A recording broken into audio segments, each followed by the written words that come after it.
Woo, guys, how's it going? Uh, Another burry one out here right now. I actually have my blanket on me. It's just like how to go live in freezing temperatures.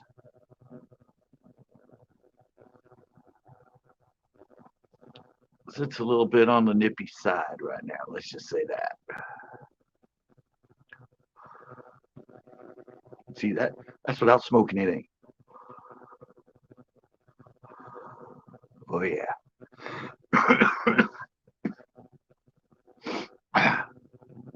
Oops, that's one's in. The Richard.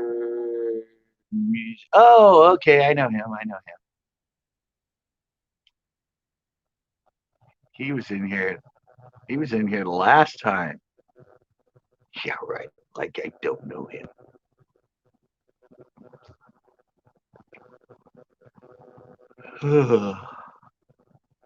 What's up, Richard?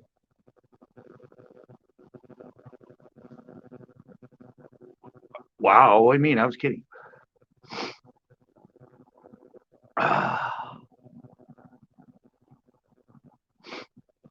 have another musician that might come in. I have another musician that might come in tonight from Australia, and I don't know if I don't know if Cowboys coming in or not, but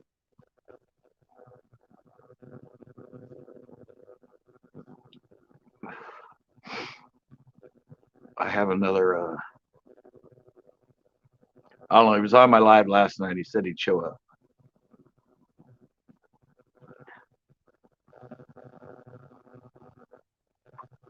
Hello, everybody else. Who else is in here? We got Richard in here. Such a nice photo too.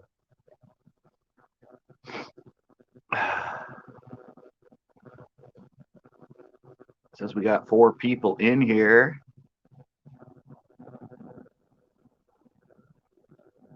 Wow, Tito, you have changed.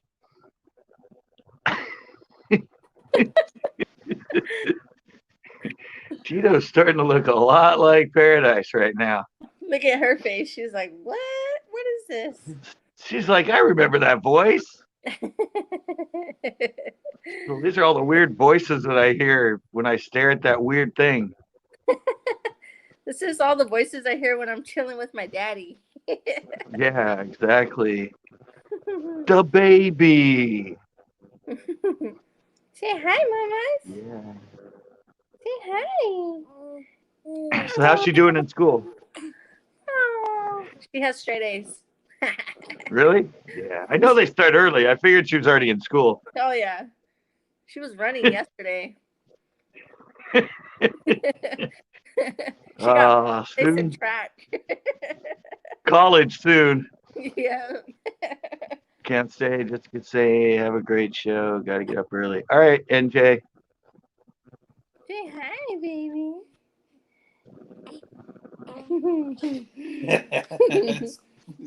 She's making noises. Oh, mine's starting to do that noise thing too. I don't know why we have bad signal or something when we go in these chats. Maybe it's the iPhone. Maybe it's the iPhones, yeah. She's gonna run.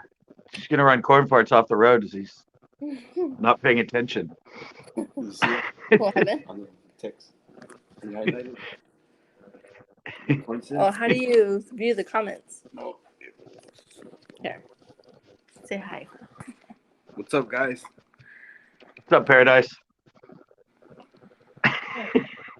Yeah, you go to comments, but he highlighted it, so when he highlights it, it'll be on the screen. Oh, I know, but I didn't read it fast enough. So he said she's too beautiful. I want my money back. You said 10:01, 3. I was a little late.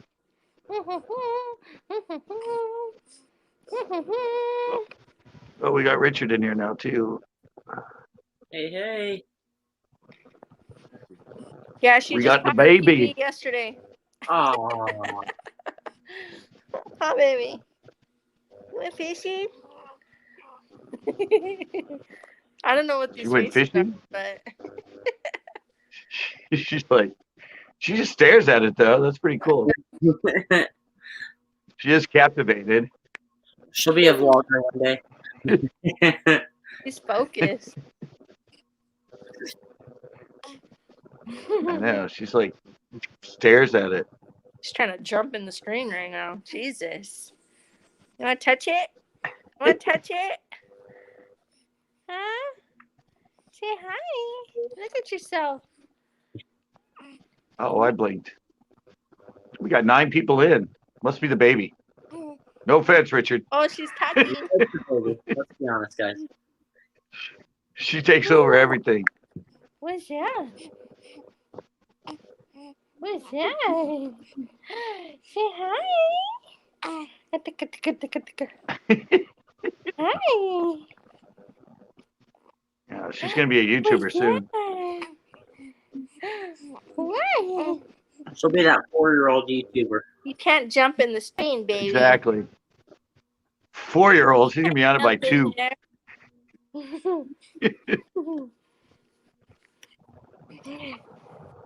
Oh, Chris came in. Chris hasn't been in a while. Wait. That's the new baby, Chris. She's just staring.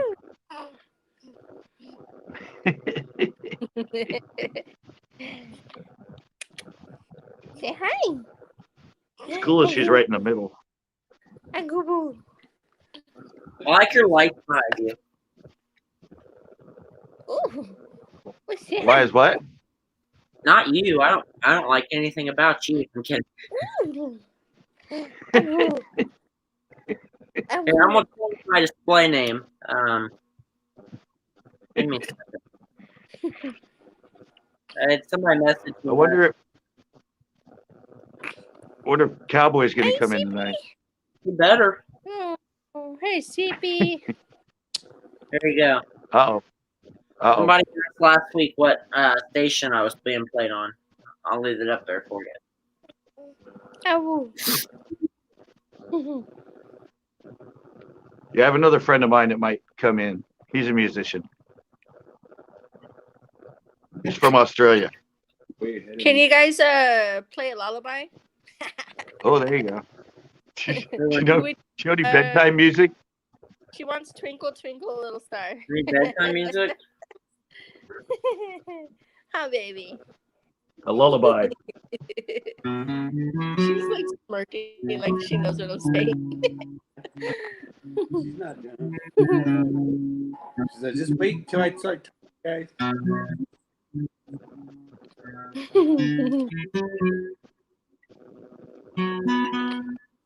Now she's He's all hearing other serio. things. She's smiling. She smiles. She likes the guitar. You like the music? She You got her approval. Yeah. She smiled big time there. What happened? What? She's gonna You can't jump in start the singing. child. Stay aside. CCB jams. Yeah. The newest member of the jam. Yeah.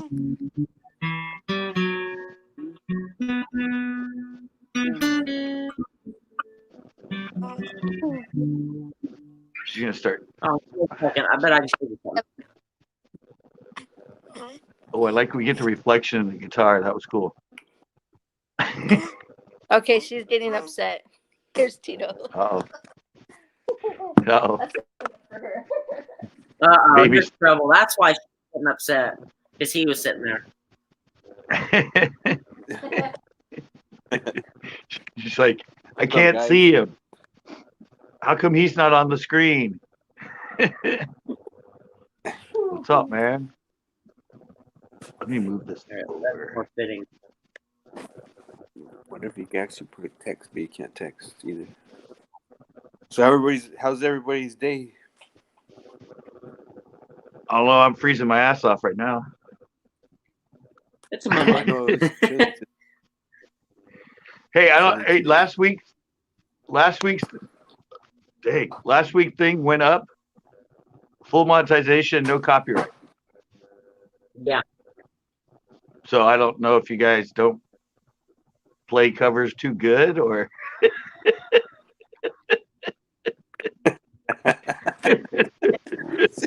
Not it.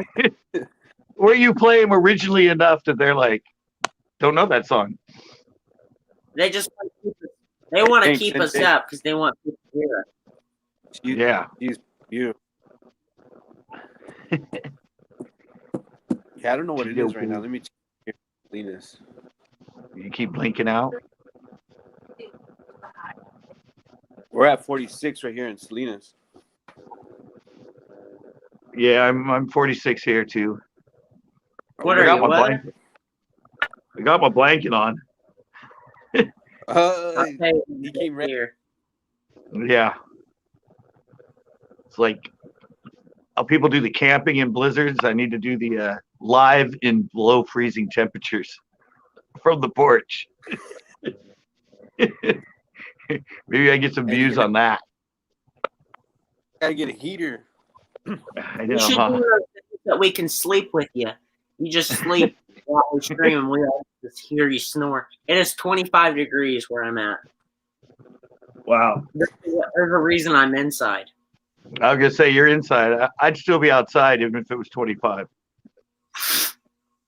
I was out here at 42 one time for 3 hours. No, thank you. My fingers get cold. I already worked out in that. You're drinking. All right.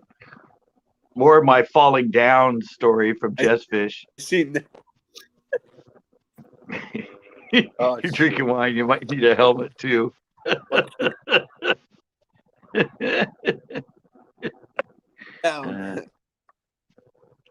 Oh, and NJ's at 33. 33 and 14 inches of snow. Like he's got you beat, man. Yeah. You got cold. You don't have snow. I don't think he has snow. We haven't seen snow this year yet.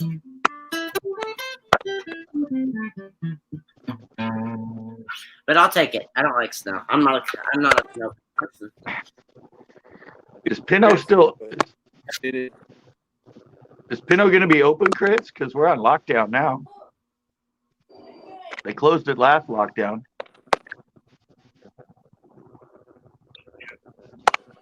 It's our first day of lockdown.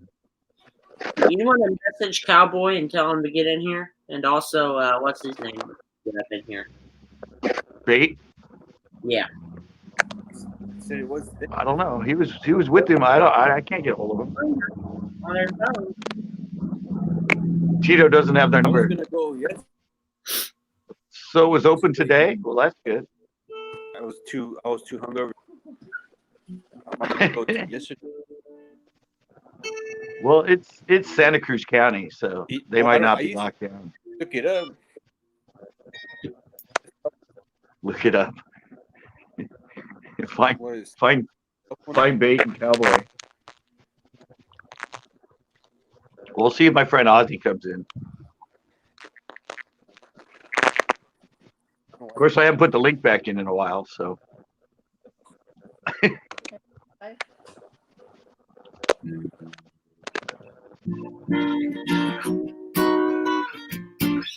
There it is.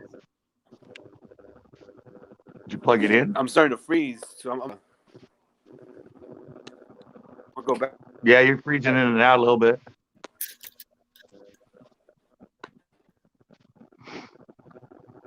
There you go. Richard Strayler music.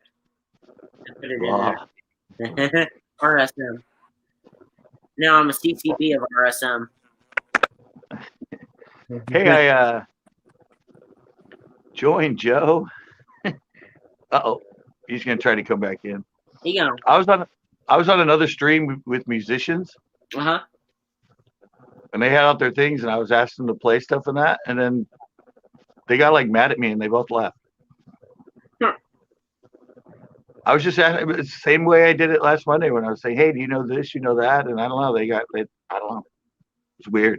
I'm like, I was just asking you to play music. Like, Yeah.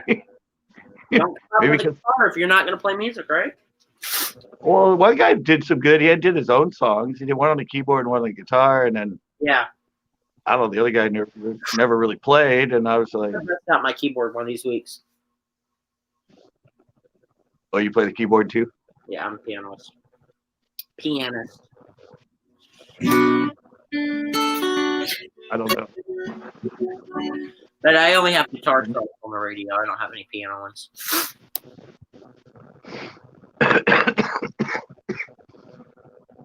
Are they pretty similar to play? Oh. No. Are you still there? Hello? I'm still. There we go. Hello. Yeah, you froze for Hi. a sec. You R.A.P. did too. It might be, I don't know, time of day. I'm at 5 bars, so I'm going to work on something. Give me a second. all right.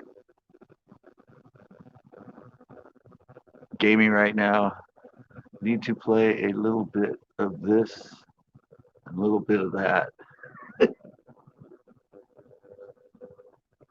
About a little bit me, a little bit you. The monkeys. Where the heck is our cowboy at? Something I love about StreamYard is I'll mute my mic and then like 2 minutes later it'll say, "Mic muted." Well, thanks.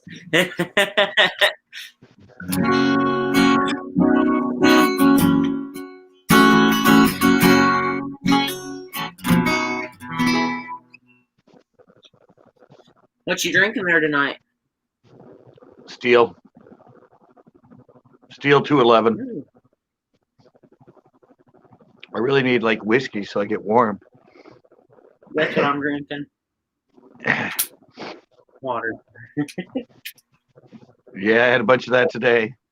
Drinking hours.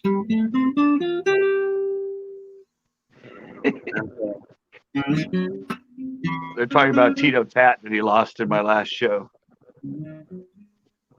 He got it on film. He put the camera on himself and his beanie went. Oh, really? Yeah. Of course, we were doing like 60 miles an hour, so Yeah. you got to take your hat off when you're on a boat. Well, I'll tell you what, I'm off to start being quieter here soon, so Cowboy better get his butt in here.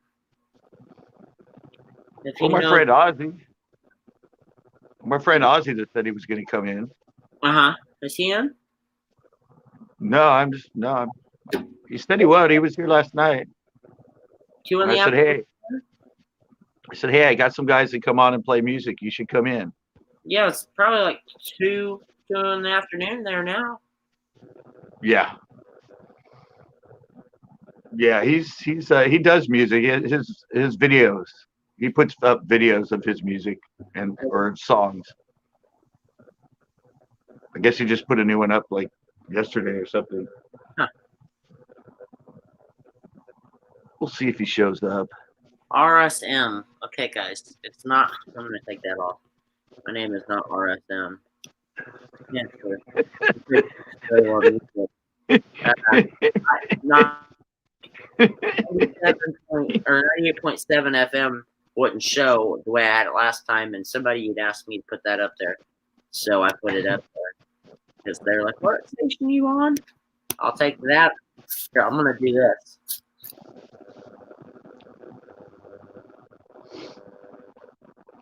Back to Yeah. People love nicknames on here. That's right. Acronym. If you can't remember the station, you can go back later and watch what I had it out earlier. There we go. And you can probably get it online, right? Yeah, I'm on the website, but they got another website to go to. So you got. Yeah, so most of them do streaming now. What's an AM/FM radio? What do you mean what's an AM/FM radio? People call me CF for corn parts. Well, I'm Center Coast Bass, but everybody calls me CCB. So they called me that before I even. ever. They just would always leave that in the comments. CCB, great show. I'm like, all right, I guess I'm CCB. So Mm. Or CB, yeah. Trucker Boy. yeah.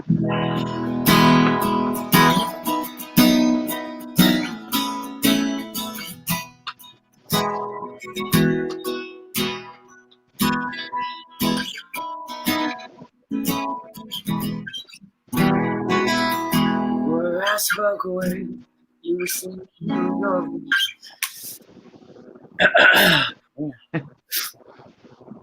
I Learn anything? in a whole 4 hours. Learn anything new?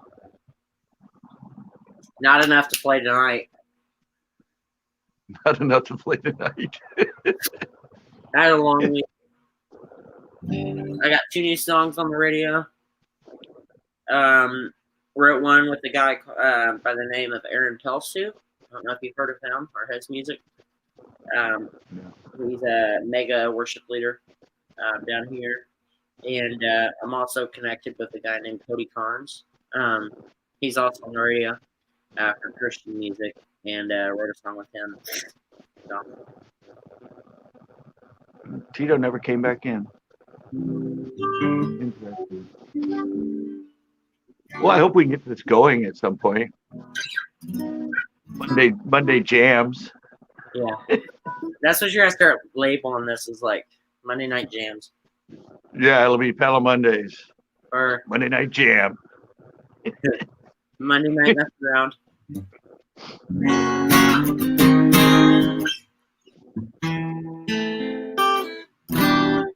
Now that I know that they let him go through. Bury me softly in this room. I know you know. I know you got some Out and Chain songs in your head. Look who came in. All right, come on, get up here. Get up here. Music Monday. Music Monday with panels. I don't know. He's in here. He's in here, but Cowboy's not. Where's Cowboy? At least we have a connection to Cowboy now.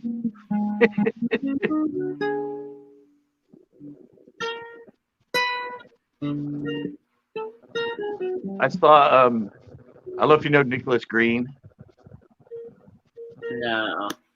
He comes in once in a while, but he did it live on Friday, and he was playing records like country music and stuff. I'm like, you got this from my Monday nights. Yeah. Did he play the good old? Of course, he had. Me, mama, like a vacuum deal. Rock me, mama, any way you feel. Yeah. Mama, rock. There's Tito.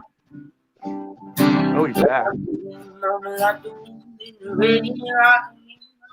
Like stuff and true. All right. Well, while he's coming in, I'm gonna snack on my Cheez-Its. Yeah, that's probably hard to sing with those in your mouth, man. It is. You know how it is. He messaged the Cowboy, see if he comes in. I hope Ozzy comes in.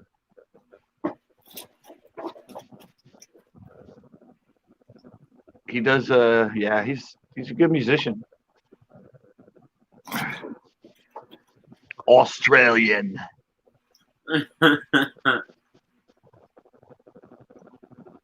We'll see. He came in later yesterday, though. Huh. I went at 8 because it was raining and that, so I couldn't do any fishing or skating. Yeah, I played one of my newest ones on air live the other day. That was kind of interesting how they ran it. We went into the studio, and the studio with COVID being all around, there's only one person that go in the studio, and there's this like plexiglass room that the editors sit in, and it was Nice. See, the mics had bubble wrap, kind of like what I do, over it, so that if someone was to enter the room before the actual singer would come in, if they were to get their spit or something on the mic, it would land on the bubble wrap and not the mic. What night do you go live? Me? Yeah. Tuesdays and Wednesdays. Oh, okay. Well, every Wednesday, but not all Tuesdays. Yeah, I try to be consistent.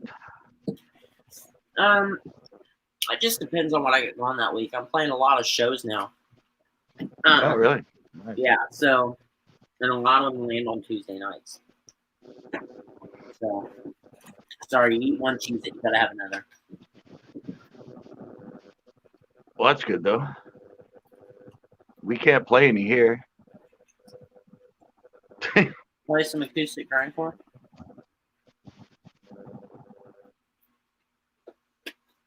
You made me put my Cheez-Its up. You should be ashamed of yourself.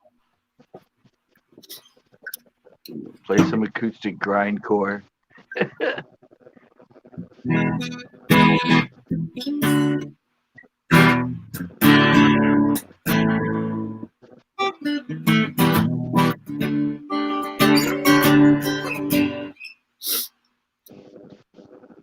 Never ashamed.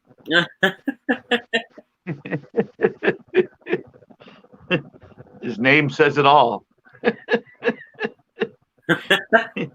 He's. I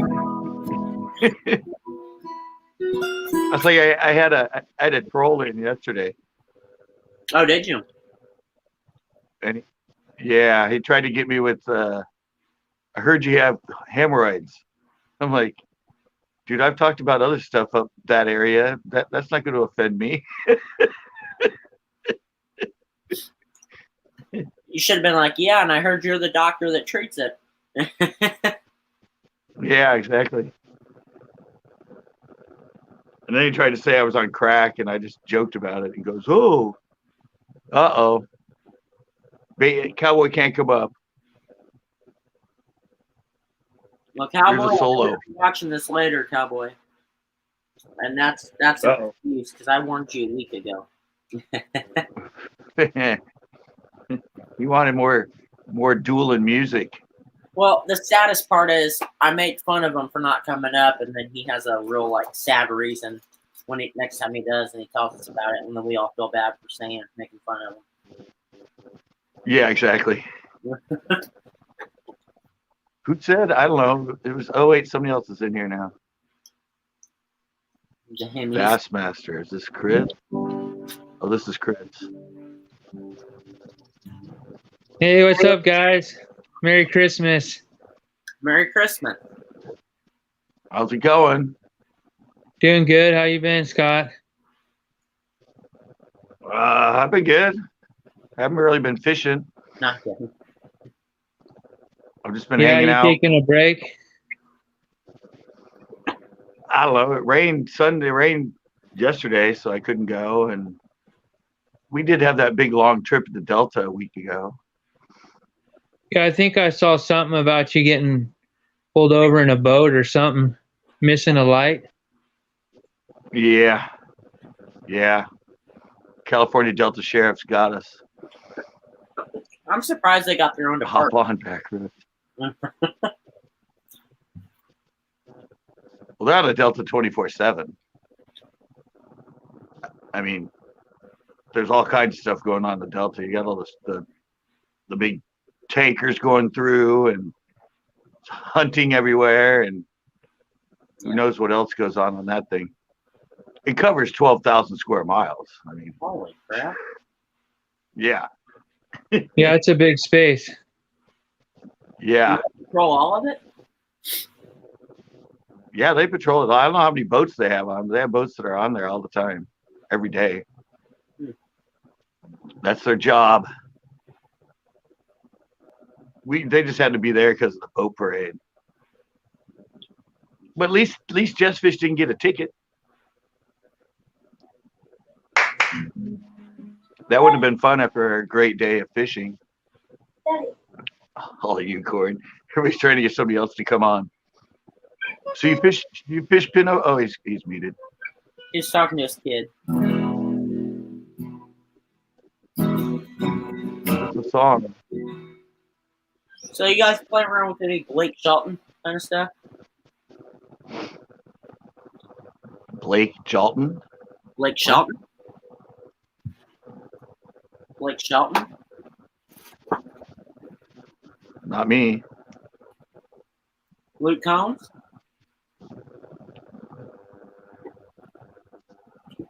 No. Is that more country stuff? Mm-hmm. I'm not big on country. You're not big. Oh, on- what about John Denver? Did you ever get into John Denver? I didn't, but Oh, Max is on here now too. What about Country Road? You know that one? I used to know it. I haven't played that one in probably 2 or 3 years. Country Road, West Virginia, Mountain Mama. Rocky Mountain High. All right, Chris is gonna get his guitar out now. I don't know how to play, man. My son does, though, a little bit. Get him on here. Yeah, now we got a father-son going on. He's got a- doing his got a own full-on- deal. You got a beard going on now? Yeah, it's winter, man. I always do the beard in winter because when you go fishing, then it's a lot warmer. You had competition today. Christopher was there, Chris. I mean, Oh, yeah? yeah, Christopher was there, Chris. You think? Who's getting their guitar? I heard they were No, hitting I it. don't want the Drop guitar. it. I can't play the guitar. Play some crap. No, that was a waste of time. There, you like a water fountain I got going in the background? Where's it at? Hold on. There it is. You see my little water fountain I got going? The little what? Damn, this shirt makes me look fat. You see my little water fountain? You see it? Oh, okay. That should be proud of that. All right, who's getting their guitar? Come on, let's get going. I ain't got one. I ain't got no guitar for you, son. All right. All right. You, Let's get it. Come on, get your guitar and let's go, bro. Let's play some music. I Okay. could just strum it. I could just strum it. That's it. Strum. He can hold the chords and you can strum it. No, he don't know. He don't want to. He's doing his own thing right now. His World old of thing Mac. is playing guitar in his room. You know how kids are. Mm-hmm. Teenage. all right, Richard. Richard will play the music and Chris will sing Rocky Mountain High. I only knew that one part, man. Oh, you want me to say West Virginia Mountain Mama all night? Take me home. Country road. Take me home, country road. Good you know.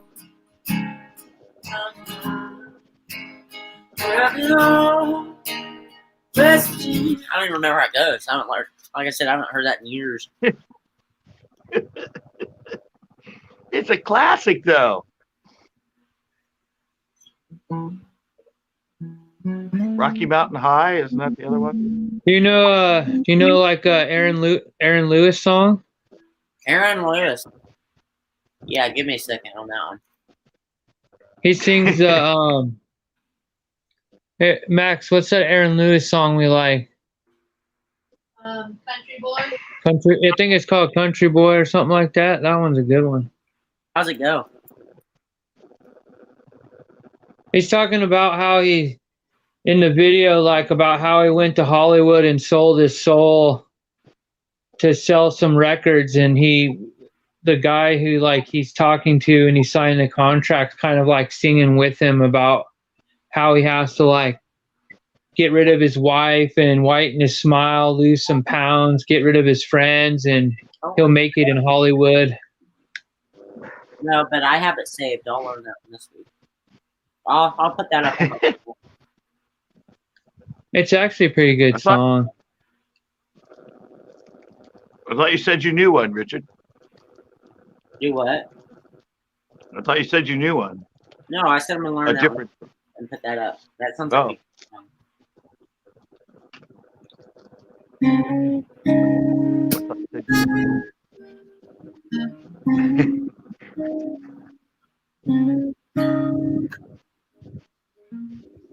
that I know a lot of songs. I don't know why I can't think of any one of them right now. I know a lot.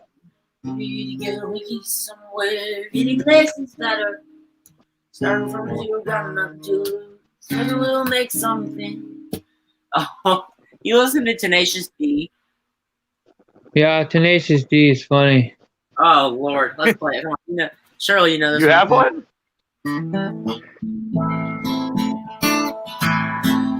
Here.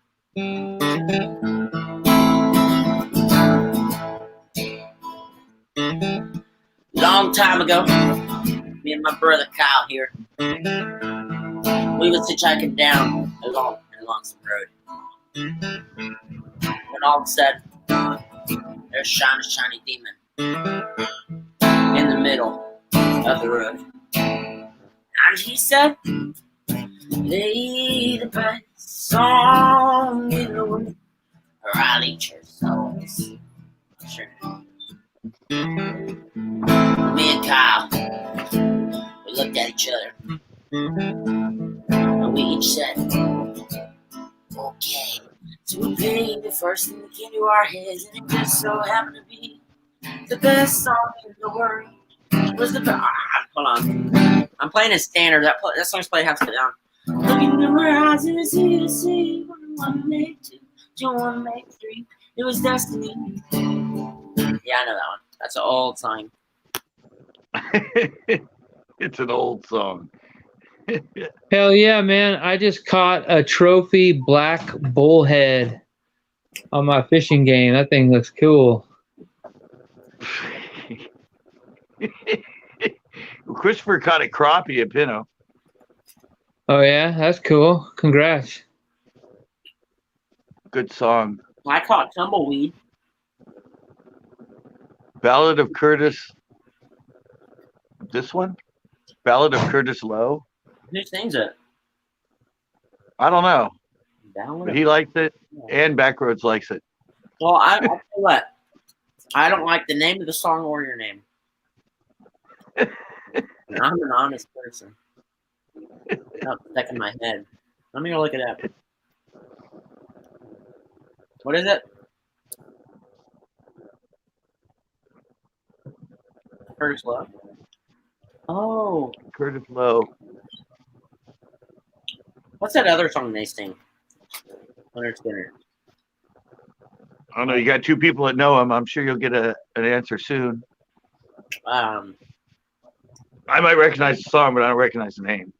Yeah, they sing a really big song. You don't like the name and my name? What? Leonard. Hey, what's that other big Leonard song? Any ideas, Chris? Roxanne by the Police. No, You don't have the to Leonard- put on the red light. The Leonard Roxanne. song. That's the Leonard Skinner That is song. You're going to have to see No, I it. 'Cause don't- I'm looking it up. What is it? I only think I know the one where he's talking about when he plays the music, they go on the road and on No, the road Sweet again. What is Alabama. that? You know that one where they're talking about all the music they got to go play a concert every night. That was it. I'm sorry, Leanne. Please forgive us. That was Cowboy. Cowboy played it last week. Sweet home Alabama. Why should I play that? Sweet. Give me 2 steps back. That one. Let me figure it out. Okay, give me a second. Give me 2 steps back. That's actually a real story. The one in the bar. That actually happened.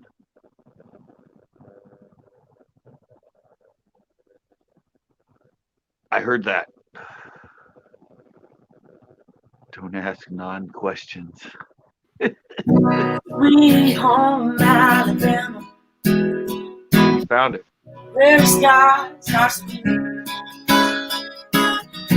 Sweet home Alabama. Lord, I'm coming home. That one? Yeah, that's Yeah, that one. that came out in like 2011, didn't it? Anybody know? What, when it came out? Yeah. Like when it was released? Yes. That's 60s song, isn't it? Surely not. Yeah, Kid Rock. Sweet Kid Home Rock Alabama? redid that song. After it was 1974. Well, there we go. I knew it was either late 60s or early 70s. I think of like, I thought it was, I don't know, I'm over here thinking Well, 2011. Chris said Chris Rock redid it. Did Chris Rock redo it? Or no, Kid That's what Rock. Chris Sorry, said. Kid Rock. Kid Rock. Oh, Yeah.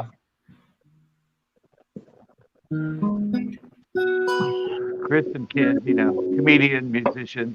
all right. Well, CCB, here's the deal. Okay. I'm going to get off here early tonight because I got to be at the station tomorrow morning. So. Well, then play some music.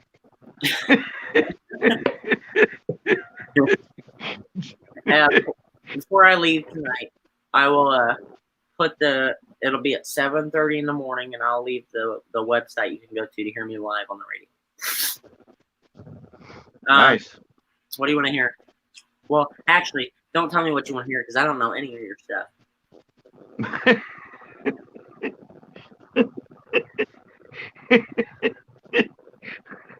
Somebody in the chat, please. Somebody that's got a real taste in music, please. Oh, ouch. Hey, I was an alternative 80s DJ, man. I know all that stuff. RSM one more time. You're in my live, man. Everybody's gonna hit you with stuff. Trust me. All right, you want to hear it? Wheels on the bus.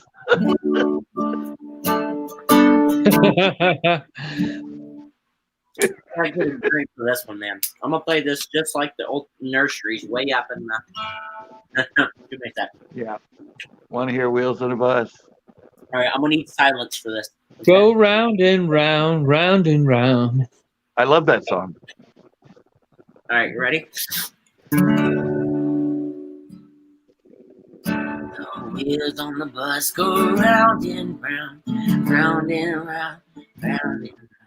The wheels on the bus go round and round, all through town. The wheels on the bus go Beep, Round beep, and beep. round. Round and round. round, round and round. The wheels on the bus go round and round, all through The live long day. all the living day. Trying to get me to sing already? Suddenly you drop like 5 viewers. No, I think we gained 2. The baby. That would have been a good baby song.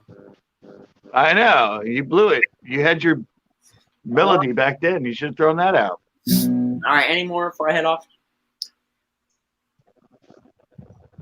You put it on the list. Highwayman again. That's funny. Now we're rocking. You see that? Yeah. We need. How about London Bridges falling down? Got that one too?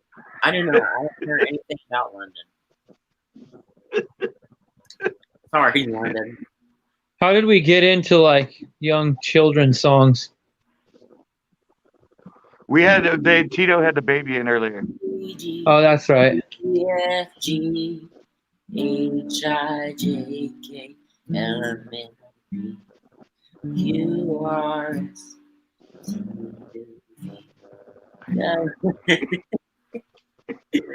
You and Y.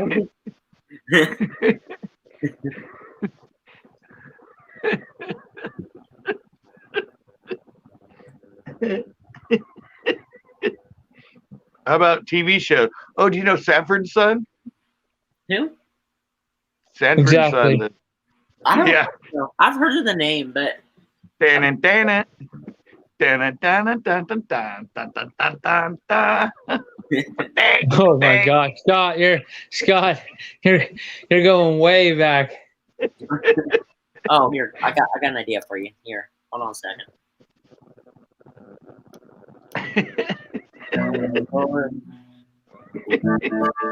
Baby shark do do do do do, baby shark do do do do, baby shark do do do do, baby shark, mommy shark do do do do, mommy shark do. That's my go-to jam in the mornings. Damn, you were jamming. That was almost techno. Do you want to sing it with me? All right, ready? No. Scott does. Daddy shark do do What? do, daddy shark do do do do, daddy shark do do do do, daddy shark, mommy shark do do do do, mommy shark do do do, mommy shark do do do do, mommy shark. Here, you take this one. You take the grandpa. You ready? Ready, Scott? Scott, come on. Take what? Wait, what are we doing? I was following the chat, man. You were gonna sing the Baby Shark song. Somebody texted. I don't know the Baby Shark song. All you say What is about, baby shark do do do do do. Baby Shark do do do do do. That's all you do? Wow. All right. it. Yeah, that's a good song. How about SpongeBob?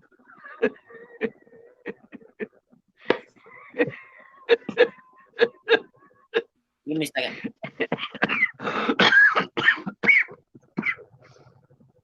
I guess they want real songs. They don't want the baby stuff.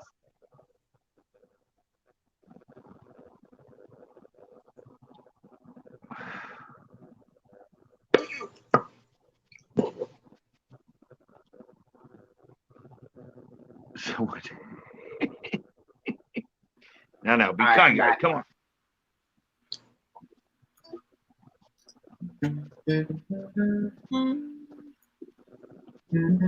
Definitely have cover people in the live. Hey, so. It's kind of like when you're. Brother, there's a place we can go. How's that song go? Hey brother, what is it? How about Hey Soul Sister by Train? No, but that brought up a different song for me that you know. You gotta play some of those Marshmallow songs. All right.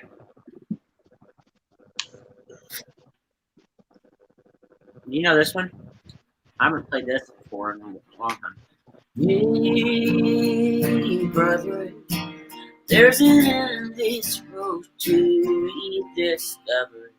Hey, sister, know the water sweet like blood liquor. Oh, and the sky comes falling down for you. There's nothing in this world I wouldn't do. Hey, brother, do you still believe in one another? You know that one? Anybody? He asked you about that. What? Is that an emblem of church? Is that an emblem of your Was church? that emblem your church? Where? Where? I don't know. We saw something somewhere. Probably when you turn your video off, the background picture you have. No. So that's my my business logo. Oh, okay. Good call, Chris. I like that. I didn't even catch that. We'll play one of your songs. One of mine? Why not? Well, I'll tell you one thing: you won't get copyrighted for it. Hello, man. It's on the radio. Unless I just decide to flag it on it. It's all right. I didn't get copyrighted for any of them last week, so we played some good ones too. All right, I'm gonna play this one quietly because it's sadder when I play it quiet. All right, an original. This is an original. This was my second song on the radio. Like that. So here you go.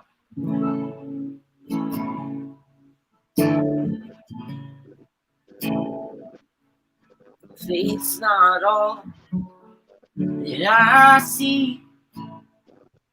The air is not the same that I breathe.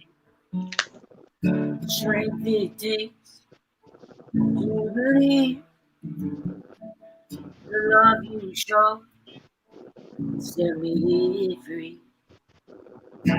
Captive free, free indeed. Mountain mover, water walker. You show us the way, you let us believe, you fight the wars, you win for me. You watch the earth as it grows, you're never letting go. There's a little bit of one of my songs.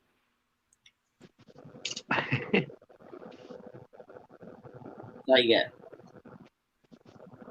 That's one of his own, Chris. That is 1 minute. That was good. Thank you. I need to put all my songs up on my YouTube channel. That's the one place it's not on. It's on Apple now, by the way. Wait, what? I have it on Apple Music. Spotify. Oh yeah, you know, the funny thing is, some of the stuff that I put up that are samples when you make beat music. Uh-huh. Some of the samples that are all the way back from '95 that I use on my music Yeah. came up owned by CD Baby and somebody. And then I researched it and I found it by them on Apple Music for sale. Oh, wow. And I'm like, it's a demo song. Yeah. And you put it up for sale. Yeah. I won the case. Of course, I fought against it because CD Baby's done it a bunch of times to me. Uh-huh. Yeah, these people just put up stuff, or they use a demo song and then they put lyrics to it, and then they put it up saying it's their song. The lyrics are theirs, but not the music. CD Baby does? CD Baby, yeah. I've got hit by him 4 times. CDs on? Yeah, I used to get my CDs from there when I used to put my songs on CDs. Yeah, well, they let anybody do it, and then if they catch it on YouTube, the money goes to CD Baby. That's ridiculous. And and there was one guy there. It was his own song he made, and he put up for people to use for free. Mm-hmm. And then his song, his video where he had it on, got hit by CD Baby. Poor dude. Because somebody else copied it and put it up through CD Baby and started selling it on things and saying it was copyrighted under their name. And it was his own song. Yeah. All right. Well, I'm going to head off for the night. So. All right, man. I'll see y'all later. Have a good night. Hey, you too, man. Have a good night. You too. See Next ya. week. Next week we'll. Or sometime. Yeah, next Try week to maybe we'll find get some everybody. better songs for you to try next time. I'll get a list. All right. There we go. All right, guys. Music Mondays. Music Mondays is just getting going. We'll get it better. Don't worry. Yeah. All right. Bye. Later. All right. Yeah, last week we had him in and one of Bait the Hook's friends, SI Cowboy, and they went back and forth on songs. It was pretty cool. Yeah, that's cool, man. I tried to get Ozzy to come in. He said he would, but he hasn't been in here yet. So, because he's a musician from the other side. From the other side of the pond. Yeah, exactly. Well, he came into my live last night. He said he'd come in, but we'll see what happens. So nobody was at Pinot? There was just a couple people there, but I mean, there was one boat. It was a beautiful day, so it just told me that the fishing hasn't been good there. Still. I don't know. I saw No corn Mondays. Don't know what he had against me. He was just kidding. He was just kidding, Corn. It's because I did that to him when he came in. He put the first chat, and I made fun of his name and said, who's this? What? So I kind of got him started with that. I was just playing with him. He was hoping that, Cowboy would come in so they could have a fun jam. And I was hoping Ozzy would come in because, I don't know, we just got this started, I got to get out there. Gordon's like, anyways.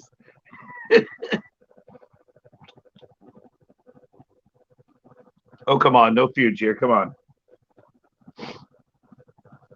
It's a work in progress for Music Mondays. Hey, one step at a time, baby steps. We actually had a baby too, so there you go. Baby steps, literally.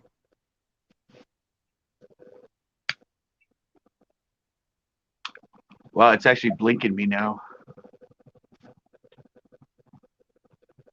I don't know what's up with the internet today, but it's being funky. Keeps kicking me out and back in. Are you still fishing on the computer? Of course. Of course. Because you're the Bass Master. Bassmaster. You're the Bass Master. I'm fishing with Shiner. I have a Shiner and a 24-inch leader with a bobber on top. And I have like a size 8 hook.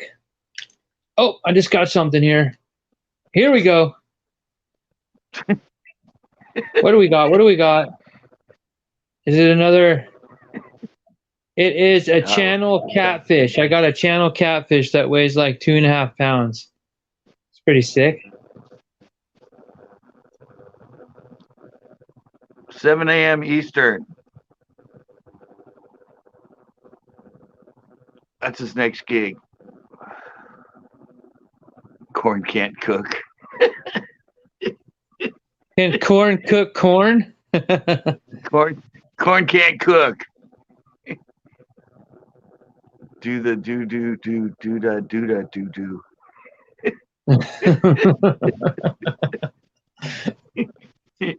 He can't catch him in a real lake, so he goes to the computer. I'm on the PS4. Oh. He's whacking big ones all night long.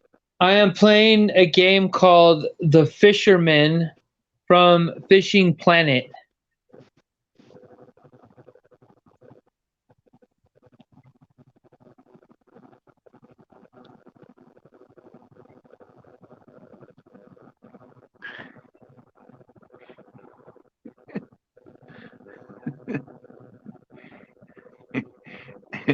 All right, Corn. We're getting to know him.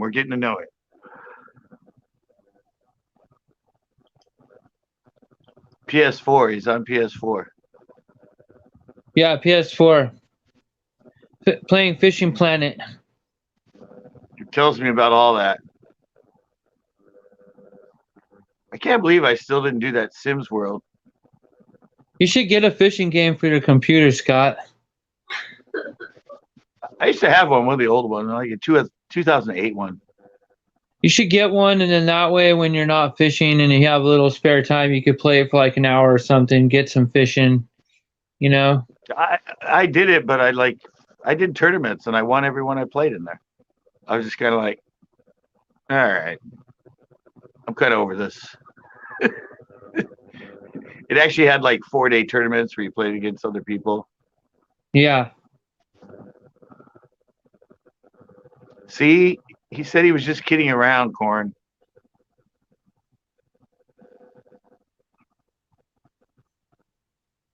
I told you, he was just kidding around. I did the same thing to him when he came in. So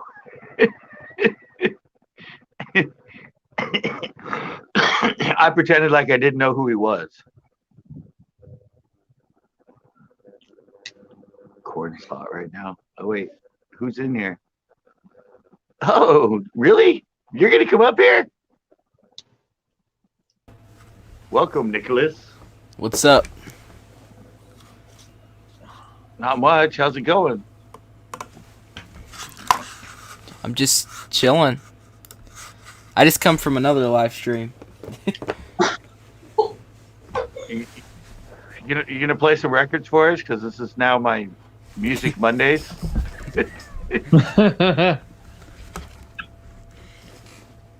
I could. I'm not good at mixing audio though.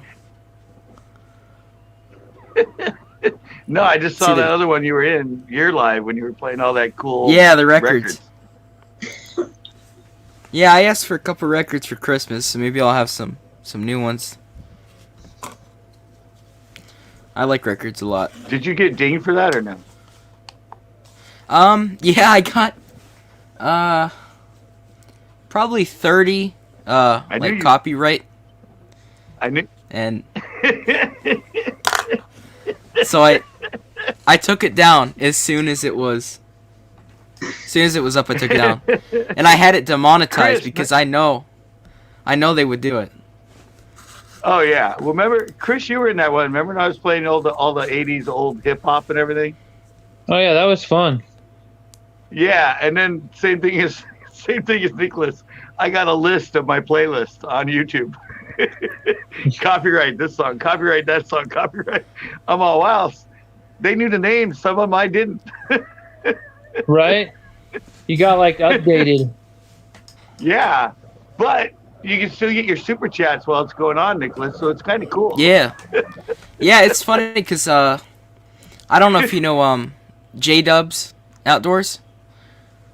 I don't know if you know J-Dubs. He comes around streams a lot, but he was like, "What?" Because people kept commenting. They're like, "How is this not taken down yet?"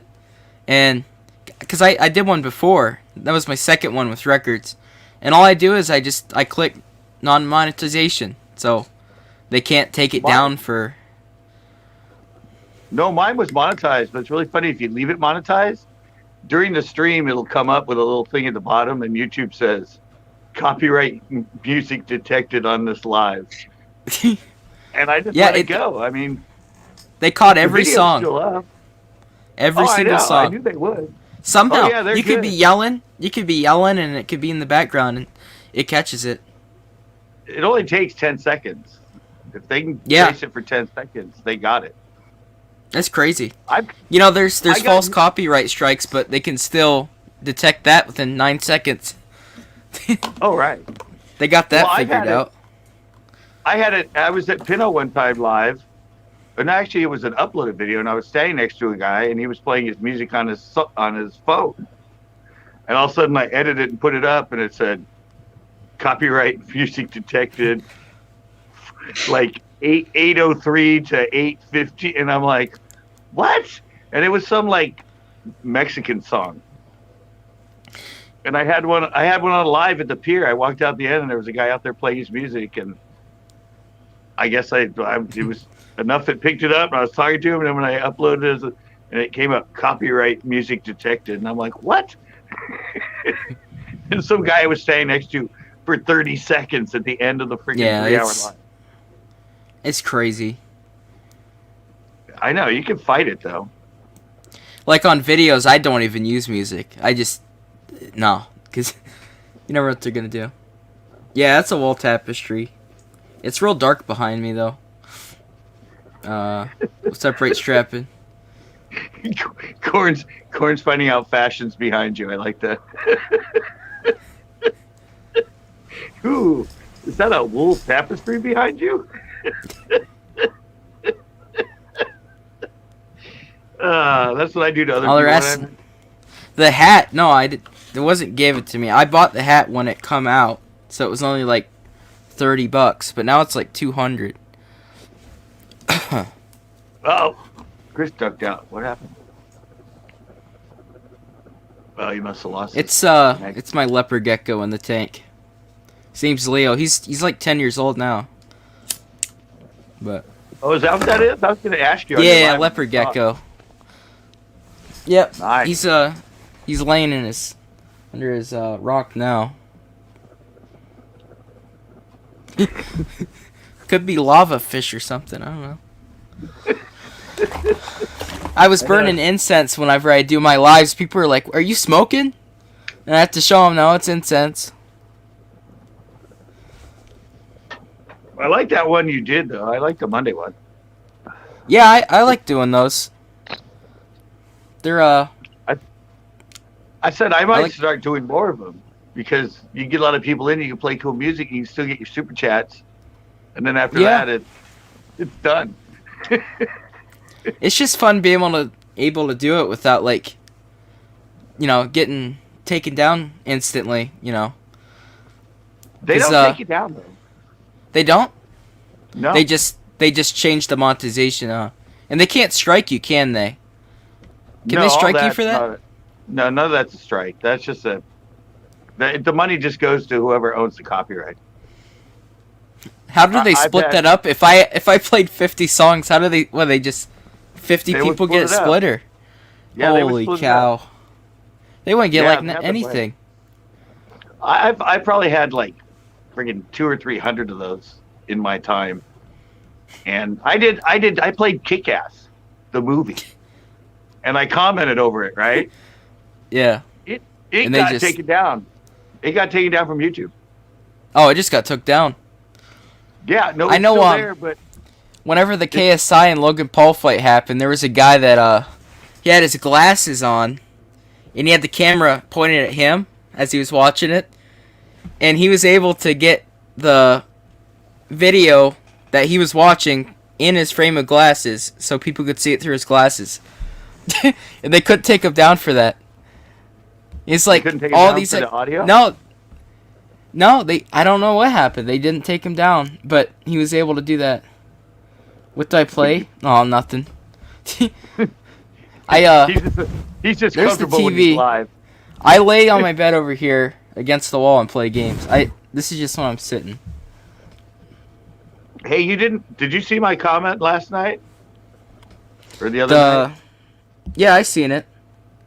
The one about a show for you, a video? I can't remember what you said. I said, a blizzard in a Snoopy tent.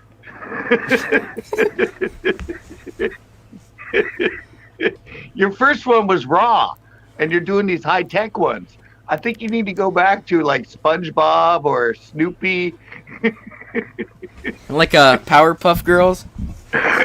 Oh yeah, that might be. Yeah, just research the most popular like cartoons and all that, and then plant one of those out there. How to survive a blizzard if you only have a Powerpuff Girls tent.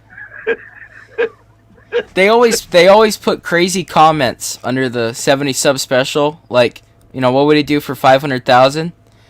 So if I ever do hit 1 million, I'm gonna go into the comments on there and pick one of those crazy ones, like Oh, there you go. one of the insane ones that they put that they're just joking about. I'm gonna do one of Yeah. them. I think that'd be funny. So you Like they were- say, camping I on Mount Everest. Yeah, yeah. You might die on that one, buddy. Yeah, that one. I'd die on that one. I'd be next to those bodies up there. Yeah, there's 135 dead bodies on Everest, and people walk Weird. by them every time they hike Everest. And That's every crazy. single one of them, they accepted it. It's not like they were, stranded. They knew that could happen, and I know, but it's funny crazy. they don't take them down; they just leave them. no, it's like landmarks. There's like famous ones that are high up, and they if they get to them, they. I know, but it's like, I was like, really? Oh, I know wait, there was Richard one said guy he that climbed it just- like 4. Well, there's one guy that died. There's a guy that he's called, I don't know, he's in like a little cave on your way up, and he's called Green Boots or something like that, because Yeah. he crawled in there and died in his boots. And then right next to him is now a dead body of a famous climber. And the story Really? is somebody passed him by on the way up, and they evidently talked to him or whatever, and they didn't realize that he was in the condition he was. So when they came back down and he was still there, they looked in and he was dead. Really? Yeah, they actually passed him while he was still alive, but they didn't realize it. So maybe he wanted to lay next to that one. I don't know, but now he's next to Green Boots, which I think is the famous one that you have to step over because he's across this little path in a cave. That must be pretty high up then, where those ones are. Yeah, they're close to. I know, like there's certain ones they've been there so long. They got like the blaze pink and like blaze purple coats that they used to have. Yeah. Like all those colorful designs, and they just been there forever. Well, some guy actually found one guy that's back. He was like back from the 20s or 30s or something. Really? And nobody ever found his body, and they assumed he didn't show up after going out to Everest. And they found him, and he was in a ravine because I guess the snow was low, and they saw a body, and they found his name. They found his name in the jacket he was wearing, and he had a broken ankle. So he must have slipped and fell down, and that's why he ended up dying up there. But yeah, that was crazy to me when I did that. I'm like, somebody said, "Oh, there's dead bodies on." I'm like, "What?" And so I typed in Google, how many dead bodies are left on Everest? It's like 139 or something. I'm like, what? Yeah, they want left up there too when they die. They don't want took from there. Do you sign that before you go hiking? And no one messes with the bodies because they, anyone that's up there, they respect them and everything. It's crazy. Yeah, there's one girl too, and she was an American. She was exposed, and some other people went up and they actually covered her body with the American flag because she was just like right next to the actual path. I think her and her husband died at the same time. Wow. I think she died, and he was ahead of her, and he went to go back to try and find her, and he ended up dying too. Wow. All right, Funk. Someone could easily fake their death up there. It's kind of a long way to go to fake your death. Chris said his connections being weird. Oh, now there's 207 dead bodies. I hadn't checked it. I think when I checked it, it was like 2012 or something. Oh, there's one death a month? Wow. Well, I mean, just All think right. you could, like the one guy, because there was tents that would be up there where if you were low on oxygen, you can go in the tent and get it. Right. And he grabbed all these tanks because his tanks ran out, and he was up almost towards the peak of it, and he realized that it wasn't the same size tank, so he had no oxygen at the peak, and he had to climb down far enough to get back to that tent to get the different oxygen tanks. There's actually one guy that actually survived overnight. Really? Yeah, I think he's the only one that's ever survived, and people found him the next day, and he actually lived. And he was telling about the hallucinations and all the stuff he was having while he was up there. But yeah, they actually found him. The first people up in the morning found him and got him oxygen, and actually were able to get him back down. Oh, so he wasn't trying to overnight. He's out there tripping. And he just. Yeah, he just, people try to go up and they go solo and they go too late and it gets dark. I mean, you can't,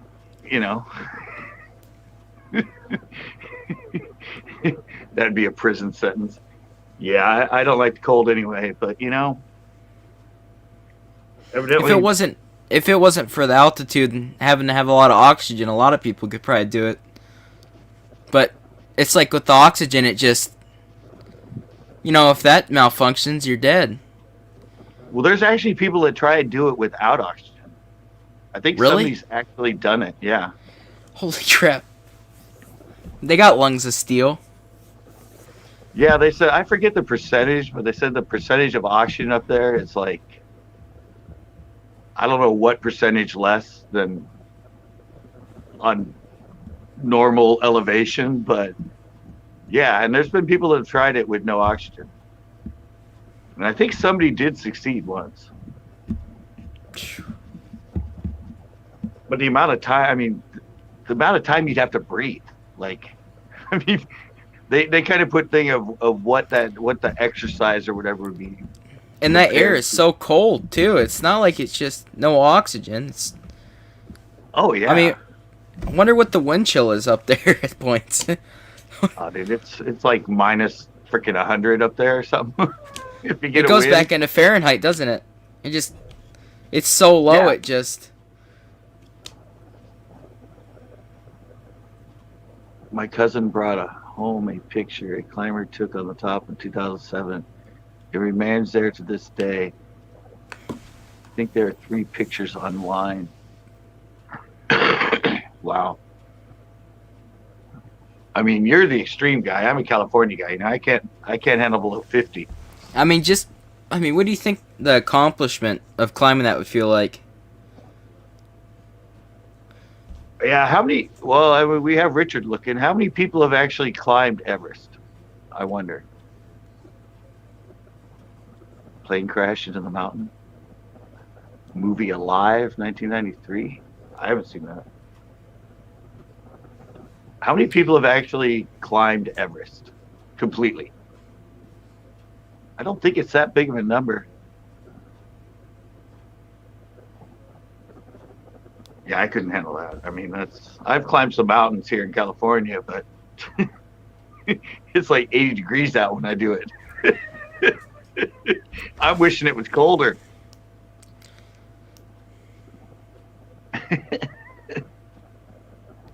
See, I can go through stuff all day, go up mountains, and as soon as you bring the cold into it and doing that, my nose just, and in my mouth just freezes. So It's after terrible. after all our discussions, you're really thinking about Everest for your millionth? Not Everest. I thought you said Everest. No, Well, I don't. It's been a little under 10,000 people ever that have climbed Everest. I mean, that says something. Like, see, I would try that, but that'd just be scary the whole time, you know? And what if you get to the top, you gotta climb back down. Look at the percentage there. 1 in 7% chance of dying. So don't be the 8th person. Be number 1 to go up. You'll be good. Like people are saying camping on Mars, and there was some that I could definitely, do. It'd be crazy, but I could do it. I made fun of Let me doing see. a fun live. I was going to do a live from a tree. You should just act all normal, like nothing's wrong. Yeah, just climb a tree, put up the thing, and just go live. And just title it "Going Live from a Tree." And everybody be like, "Why are you in a tree?" I don't know. I just thought it'd be fun to go live from a tree. There's some big ones down the street from me that are on the other side of the houses where it's all just dirt road. I actually did a live over there. I just walked around with people and showed them the whole open area and all that. But I thought that'd be fun. Live from a tree. Well, is the tree significant? No. I just felt like climbing a tree and going live. You have to climb across 2 summits on a 2-foot wide board for 13 feet in 70-mile-an-hour wind at time. Wow. That's crazy. You I mean, I wonder what wind hits. chill factor. Yeah, you don't want to get blown off the board. Exactly, but imagine the wind chill at 70 miles an hour. It's probably below freezing when you're up there in the first place. Here, I'm gonna look up the. You could use a potato as a phone stand and say live from the potato. No, I just thought it'd be fun to go live from a tree. Just for the heck of it. What's the coldest temperature recorded on Mount Everest? Is that what you're looking at? It's average -36 in winter, and that's without the wind chill. I was gonna say, what's the coldest recorded temperature on Everest?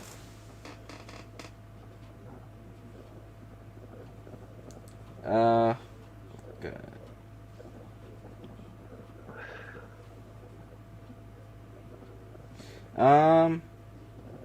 -41.8. Well, I said probably -100, so it was more than that. I wasn't exaggerating too much.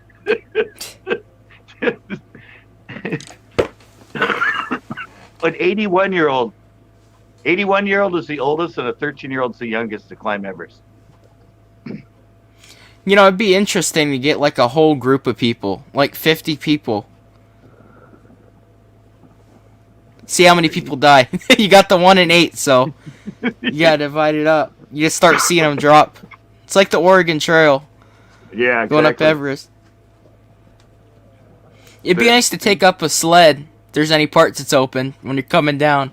Then just go right off the cliff. Yeah, take snowboarders up there. They'll show you an Everest you've never seen. It takes 64 days to climb? Wow. That's a long climb there. And then you got the Sherpas helping you out.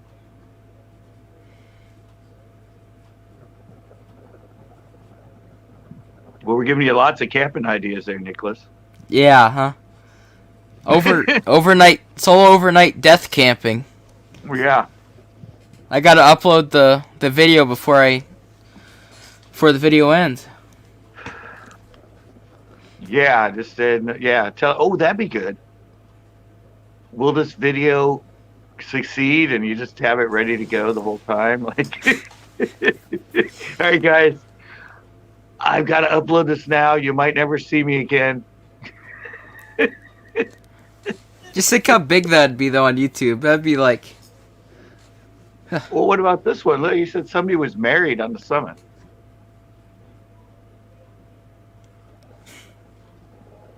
That's crazy. The honeymoon's walking down the mountain. No, the honeymoon's in one of the caves on the way down. If you're going to get married up there, you might as well, do the whole run.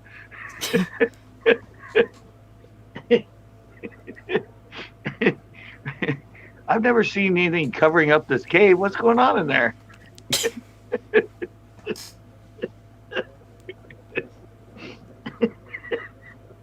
Oh, that has so many possibilities for a YouTube video, I'm telling you. Imagine getting up to the summit, and you're so happy, and out comes this big Yeti. Just starts running.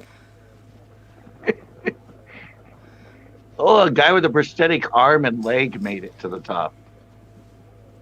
Till death do us part. Exactly. That's pretty much taken till death do we part to another level. Let's get married on the top of Everest. I mean, just think about the bragging point you could bring up to people. Yeah. I climbed Everest.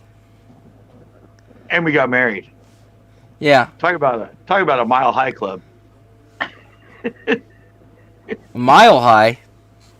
How tall is it? 30,000? Yeah, it's... Is it like 30,000 feet? Yeah, it's pretty high. 29,032. Hey! God, I have a memory. Who was the person that measured that? Like, I mean, wouldn't they have a hard... Yeah, wouldn't they have a hard time with their planes and stuff like that, and helicopters and... Imagine the guy they sent, all right, we have a mission for you. As a surveyor, We need you to tell us how tall Everest is. Here's a tape measure. Do your calculations. They just hired someone back in like 1900s. Just run up the mountain and measure it. Yeah, I don't know how they measure them. I know they have like some really good things to measure with, but I mean, up there's just so much snow, and even when there isn't snow, it's hard to like run planes and stuff up there. Like, Yeah, I think most of our planes run about 30,000 feet. I don't think you can take a. Oh, Chris wants a link. All right, I'll put it in. Helicopters can't go that high. That's why nobody can get down if they have a problem. they hired an old drunk moonshiner to do it. He went up in no shoes on, Yeah. bibs. One of the Sherpas, he's like, he's sitting at the top when the guy gets up there. He goes, "What the hell are you doing here?" "I'm measuring how tall this mountain is." He goes, "Oh, dude, it's like a little under 30,000 feet. I could have told you that."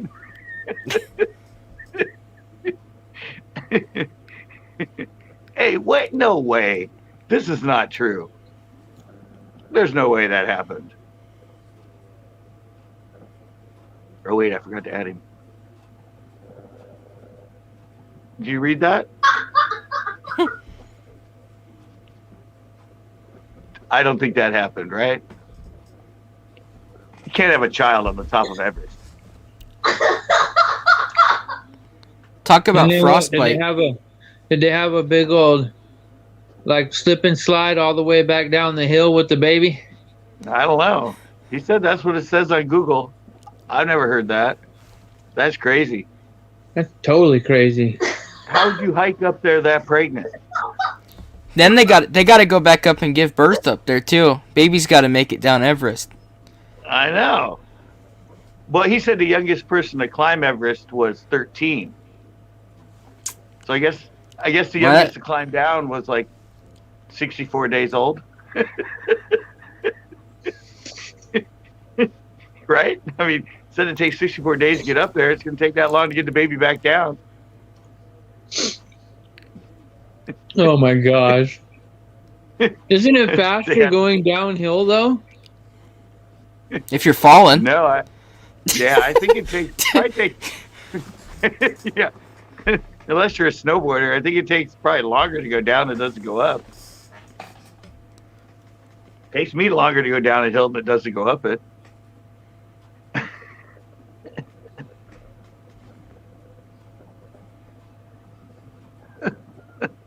Wait, 9 plus 64 days equals. Wow. People spent over a year on that mountain in total. That's pretty crazy. All right, who's this? Oh, Richard's back there. You guys have me rolling.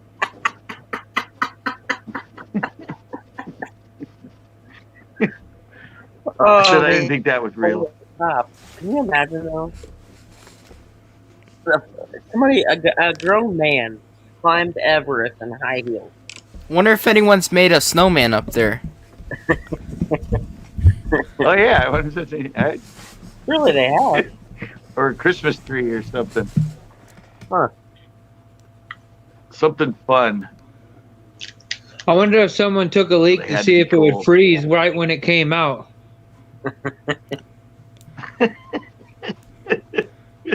Yeah. How many names are written in yellow on Everest? Did you hear what you weren't in last night, were you, Nicholas? No.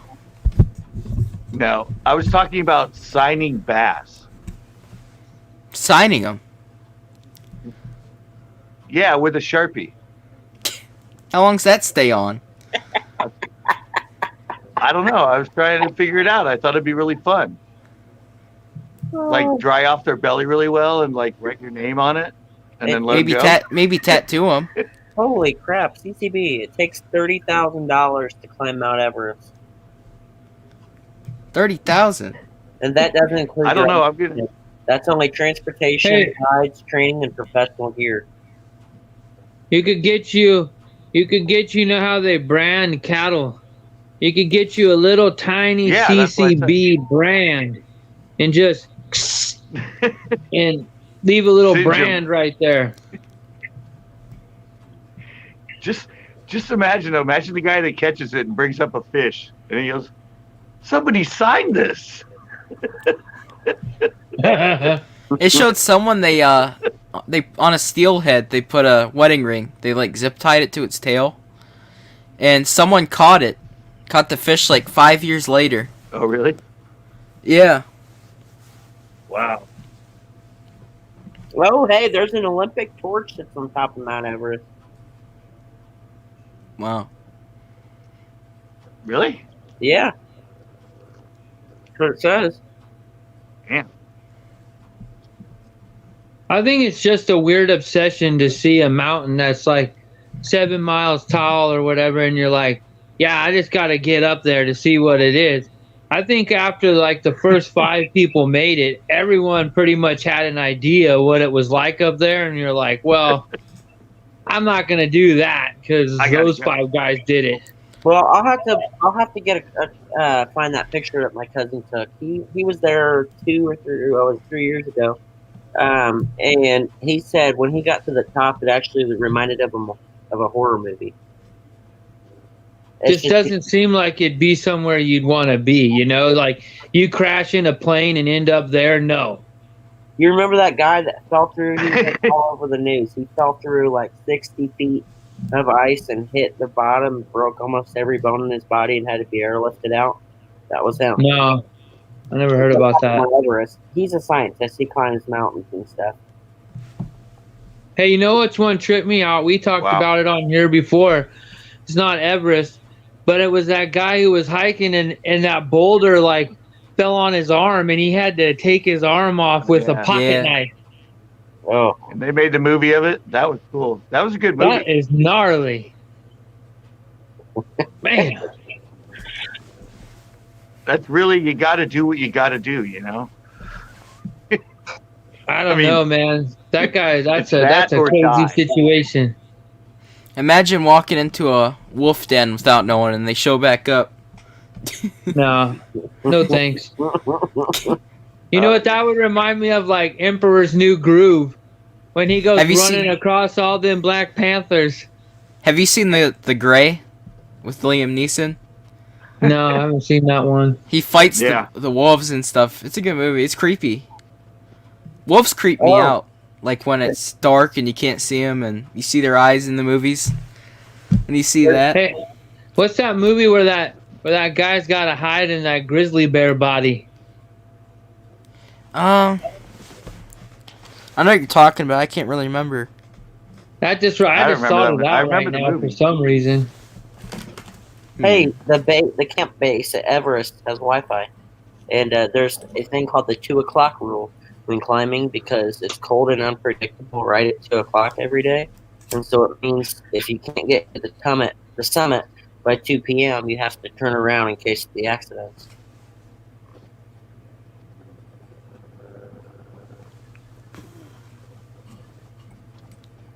That's crazy. There's a dog. See, that is something I'd want to do, but if a dog can do it, you can do it. I'm just waiting for the Nicholas Everest climb. Come on, Nick. You don't have to climb all the way. Oh, you could go to one of the camps and set up one of your cool tents with the wood. I'd have to freeze. I'd have to go to the top. Whenever I die, I'd make sure I was propped up like this in front of the tent. Just there frozen. Nick, just go to the entrance, and then we'll be happy. Yeah. Just imagine looking at Leonard that DiCaprio. and you're like, I'm about to do this. All right, Funk. See you later. Thanks for coming in. Did you say Leonard DiCaprio? Yeah, we're giving you all kinds. The movie. Leonardo DiCaprio. The movie, he said. Isn't that the one? Is that the one with the bear? I don't know, but I want to watch that. Oh, it's called The Revenant, I think. Is Yeah, it called that's The where that Revenant? guy to There we sleep in that bear, man. He was Well, hiding for his life. It's based off that Jim Bridger where he fought the bear. And then he had to walk out. They overstretched the story a bit, but that guy did pretty much a lot that was done in that movie in real life. He hid in a bear? Carcass. I don't think in bear the real carcass. life one he did that, but I know that he fought the bear and he went through the woods and stuff. There was Is something it to do on with it. Netflix? But The Revenant, I'm not sure. They said it was a good movie. Well, the hiking one was really good. With his arm, when we had to cut off his arm. That was a good movie. Oh, look at Corn just drunk. Now he can climb out. He can climb over. He's ready to climb. He's ready to go. Take his frozen dinner. His TV dinner. You got to take I it to the thought next he was a level. Bo fan. You got to take it to the next level, Nicholas, and have a generator with an AC so you can have a microwave and stuff in the tent. Take some popcorn. Take up my little buddy heater. Take that up. No, but just have like a microwave in there and a big screen TV and. Only way I climb Everest is if I had the Michelin Man suit. So if you could eat one food on Everest, what would it be? CCB. What would you eat? What? I'm gonna take a Pop-Tart if I was to go. What would you take? Honey roasted peanuts, man. Protein. How about I you? make a snow sandwich. That sounds disgusting. How about you? I wouldn't Wow. eat any of the snow up there. Mr. Sit in Silence down there. What would I take if I went to Everest to eat? Yeah. Oh God! Ugh, Don't I get don't know, into him man. and It's gotta eating. be something. It's gotta be something that isn't gonna explode when you take it up that high. I know that. You know, you could take up some of that what they use on snow cones, that syrup. You could have a snow cone anywhere Oh, you that want. would be so good. You're freezing to death, and then you have a snow cone. Yeah, you're fighting it from the inside. Yeah. That's why I'm taking a Pop-Tart. Imagine going up there and getting wet and putting salt on your arms, and then rolling up there. That sounds disgusting. Sounds kind of Has anybody climbed it in a wetsuit? In a onesie? A onesie wetsuit. I Yeah. don't need all that shit. I stay nice and warm in my wetsuit. I'm going up there. Anybody climbed it in their underwear? And just the underwear and a pair of socks? Here's a morbid one from Backroads. I wonder if all the bodies are still edible. With the microwave, they might be. Hey, maybe So- they can reanimate them like they do with people that go in the Freon or whatever. Just They are thinking, pretty like much thousands of years, there's gonna be bodies up there, just Well, chilling. They say you have to move them. My cousin actually had to drag one to the left a little bit, he said, because it was in the path. Oh, I'm sure they've been moved over. If And I they're- die on they're Everest, like don't touch me. If you look at the pictures of them, they look like a mummy. Yeah, actually, just toss me off the edge if I die up there. Yeah. Get me But out of the way. I looked at the pictures of them, and they actually just look like a mummy. I mean, their skin's It's, all there. they just collapse, and No, they're all still completely, because it never gets below freezing.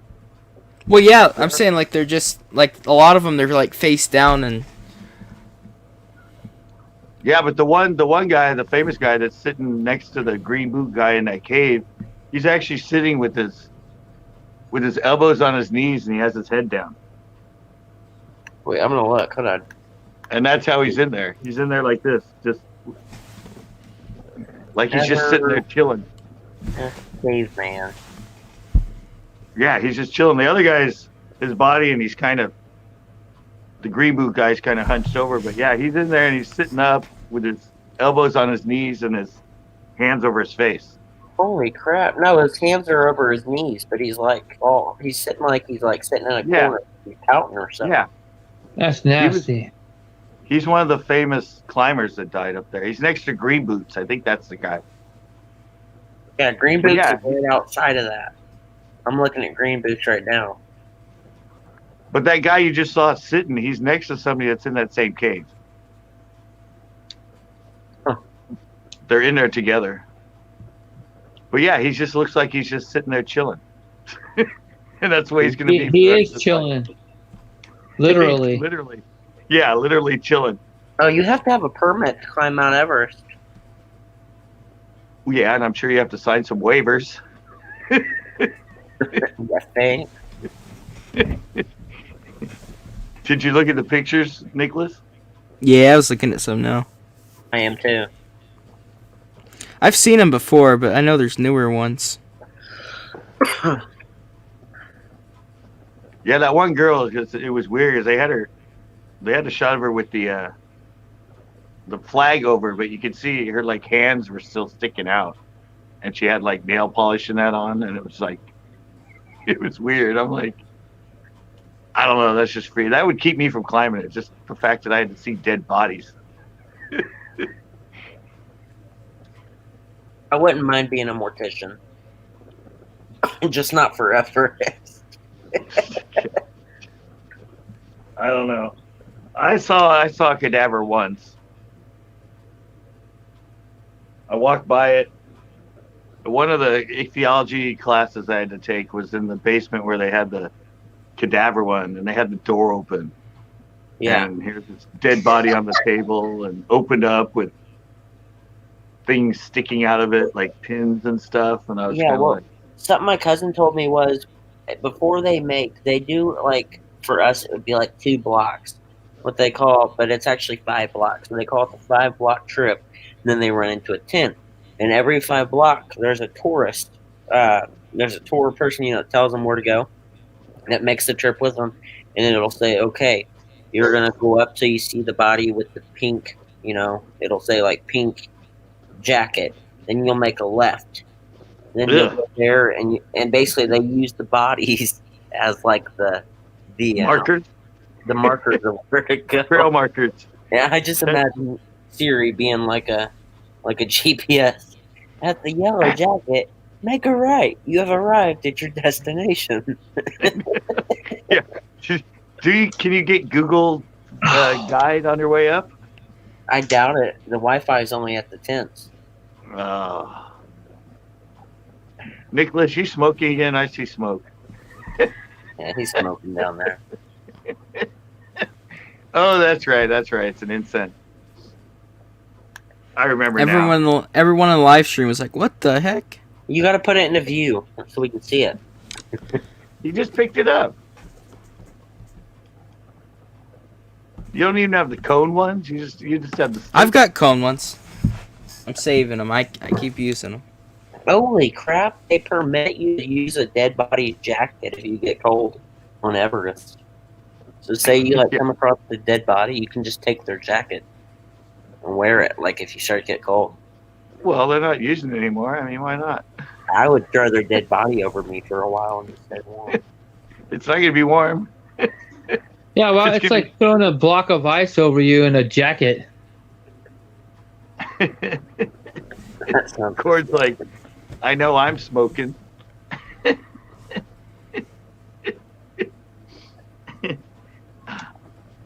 All right, I gotta go tinkle. I'll be right back. You guys, you're doing a good job. More than twice. You're playing with it. Yeah. If I'm back in more than a minute, I did other things.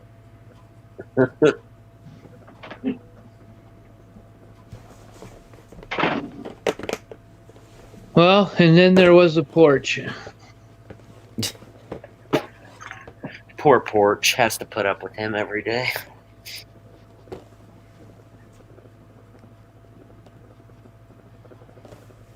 So what kind of records were you playing, Nick? What kind of music were you into? It has like folk and country, and I don't know if you know Marty Robbins, and I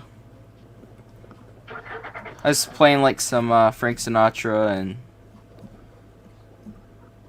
some. I don't know if you know Chris Stapleton. There's Coulter Yeah. Wall. I went and seen Chris Stapleton. He was pretty good. That's cool. What does your cat say on there?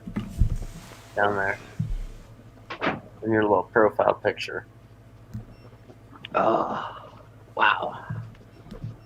It is cold out here. Hey, Nicholas, What's it there? Well, for you, it's not cold, but it's like 40, 43. Well, That's I not think it's 29 here. Holy crap, where are you guys? Well, it's 21 here. I'm in Pennsylvania. Oh, I'm in Indiana. Chris is Well, I next know to me in that Santa front's coming through there in Indiana. I don't Yeah, know if you know Peru, Indiana. I've got friends Yeah. there, and they've been pretty cold. Cold is normal for us. Unfortunately. Sadly for me, I'm in the snow belt, so when we get snow, we get. Well, it's not sad for me because I can make videos, but Yeah. Yeah. There's one video. Thank you very much. Is it true? I just rewatched it. You only had 100 at that time? yeah, I was at. I think I was under 70. It says 70, but I think I was at like 67, and I was guessing I'd be at 70 by the time I uploaded it. Yeah, I saw that. I'm like, that's freaking insane. Yeah, all day I've been getting comments. Every 10 seconds I've been getting a comment all day. Because they recommended it again. Yeah, I saw it. When I first saw it again, I watched it right when you did it. And then all of a sudden I saw it again and I went, what the hell? 13 million. Now it's up to 16 or something. I got like 4,000 subs today. Just today. On I noticed, YouTube? yeah. Yeah, I don't know. When Why they keep- when I first saw you again, you were at like 461, and now you're what, at 410 or 510? I'm at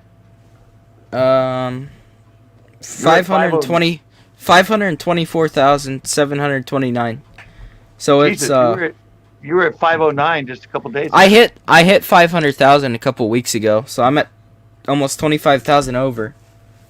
Yeah, when I saw it, you were at 9,000 over, and that was just like Yeah, 3 or 4 days ago. yeah, I don't know why they just randomly. I mean, I'm sure you know how YouTube works. It's just Yeah, but They it is. just- There's just not much going on now. What's your channel name? It's right there Nick- on the thing. Nicholas I'm Green on Outdoors. YouTube, so he's got to read it to me so I can type it in. just type in NICK and it's Nicholas Green Outdoors. Yeah, but I've noticed recently, when I get on, when I get on the phone at night and I'm checking stuff, there's evidently not much yeah. new stuff going on because I'm getting tons of stuff and it's like 3 years old, 4 years old. 124,000 subscribers? I know and they said December cuz you know like the CPM like per thousand what you make. And they said December's double what it is on other months because of all the ads that come up. Yeah, I mean, Oh yeah. it's I've not like noticed that it's too. not like it's not like per ad you get more. It's just there's more ads. So it's double the normal ads and then you just Well, see, what a lot of people don't know is like you go in and put like 5 ads during your video, but they only play if they're available to be played. they auction them pretty much to Yeah, it just depends True. on the way it goes because you can put 5 on and it'll pass one and it'll hit one, and then it might Yeah. pass the next one and it'll hit. So you have 5 on, but only get 3 get played. But it's because there's not enough ads. But in December, there's so many people doing it. I just click the buttons to say put them on it and then just He's got whatever comes 15 on. million views on one of your videos. Is it at What? 14 or 15? 15 million. Yeah, it must have just hit 15 today. Yesterday morning it was at 14.5 million. So Wait, today how are you getting all of these views? YouTube? I don't know. Tell us It your started on story. Reddit, right? Yeah, and then YouTube took it, and then YouTubers made videos on it, and then YouTube started recommending it, and they still do till this day. Hey, But I noticed my newer camping videos, because usually, that was my big video, and I got subs from Right. that, and a lot of people weren't interested in the other stuff I made, so I started posting a lot more camping, and the camping videos do really well. If I post a video that something different, it gets like 6,000 views, and the recent camping videos, they've been getting a lot of views. So that's the last one you did had what, 48,000? Might have I more think now. I think it's over 100,000 now. It was 48 It's at- when you first put it up. It's at 117,000. Yeah, when I saw it, I think it was a day or two old. It was at 48,000. Well, how does it feel to have 15 million views on one of your videos? I don't know. I mean, it's been almost 3 years now. It's Explain it to us. How's it feel? I don't know. It doesn't really. I mean, at first it was, but it's still going. Wait, you weren't monetized when it first took off. No, How long did it It's- take before you got monetized? about halfway through the big part of it. So Really? yeah. It took that many million views? Oh yeah, a lot of money I didn't get, but I don't really care, because still people were watching and checking out, and Yeah, but that's what I didn't think about that. I just thought about that right now. I'm like, oh yeah, that Yeah, kinda I sucks. wasn't monetized for the first half, and actually, I was at like 1,200 subs before that video blew up. I was doing well, because Oh, okay. my trapping videos, all I did was trapping videos, and then I did then I did the camping, and I just moved on like normal, and then it just come on, it just went crazy. Like Yeah, I bet. Well, I think one day I got 60,000 subs. One day. Yeah. Because I was on Social Blade, and it didn't stop. It didn't stop, it just kept going. Yeah, I mean, I have nothing like you, but I had one where it was on that guy Michael Long, that one that bass fisherman that got caught because he used to cheat in tournaments and everything. Mm. And my friend told me about it, and I'm all, oh yeah, I've heard about that guy for years. He goes, no, dude, it's trending. You should do a video on it. And I did a video on it. Usually mine get like 200-300 views, 400 or something. And seriously, every single time I looked at it after an hour, it had like another 200, another 200, another two, and it only made it up to like, I think it has 5,000 views now. But that was the first time I experienced like, wait, what? Wait, I what? remember when I was doing trapping, I had a video that hit like 170 views or something, and I was flipping out because it got 170 something on. I know there's a video I posted. It was another one before the channel blew up, and I think the title is "Thank you for 581 subscribers." Like, it was very specific, and that was when I was still trapping before that video went off. So, I mean, it took a while too. It's not like I just come on. I mean, I know it's only been like almost 3 years, but it wasn't super fast, Yeah, see, here's what I did wrong on YouTube. I started, and I started in 09, but I mean, I started in 06. I'm way back then. But 09, when I went to my fishing stuff, I did a lot of tips and tricks, and I got up to 1,200 I think I had 1,280 subscribers, but I had 1.5 million total views for my channel. And I don't know, I had a website, and I was trying to use YouTube to take people to my website so I could get ads on my website. Mm. Not realizing that the money that can be made on YouTube itself. And so, yeah, and to this day, 1.5 million, I think, in 2012. Right now, I'm at just under 2 million. So Really? in 3 years, I got 1.5 million total views, and the last 8, I've had another 500,000. So I'll be there one day. I'm at 64 subscribers, so I'll be there one day. I remember being really excited though, like when I had my first 10 subscribers, like, because I did it just so I could watch my own videos whenever I was just sitting at home, and those did good. I mean, just the trapping videos, and then that video come on, and that just pretty much changed, half of what I did. And I like camping, but I still, even though I know those get low views, the videos that I do normally, but I still like doing them, and there's, even that handful of people, they enjoy them. So I've always just kind of kept the mix, and I don't know. well, I mean, it took John B till 2016 to hit it, and he started in 09. Really? Yeah, I used to go back and forth with him when he first started. He was JoJo Bars 23, and I was Cowabunga 66. But he called it Fishing in the Northwest, and I called mine Central Coast Bass. But he didn't really go nuts until 2016.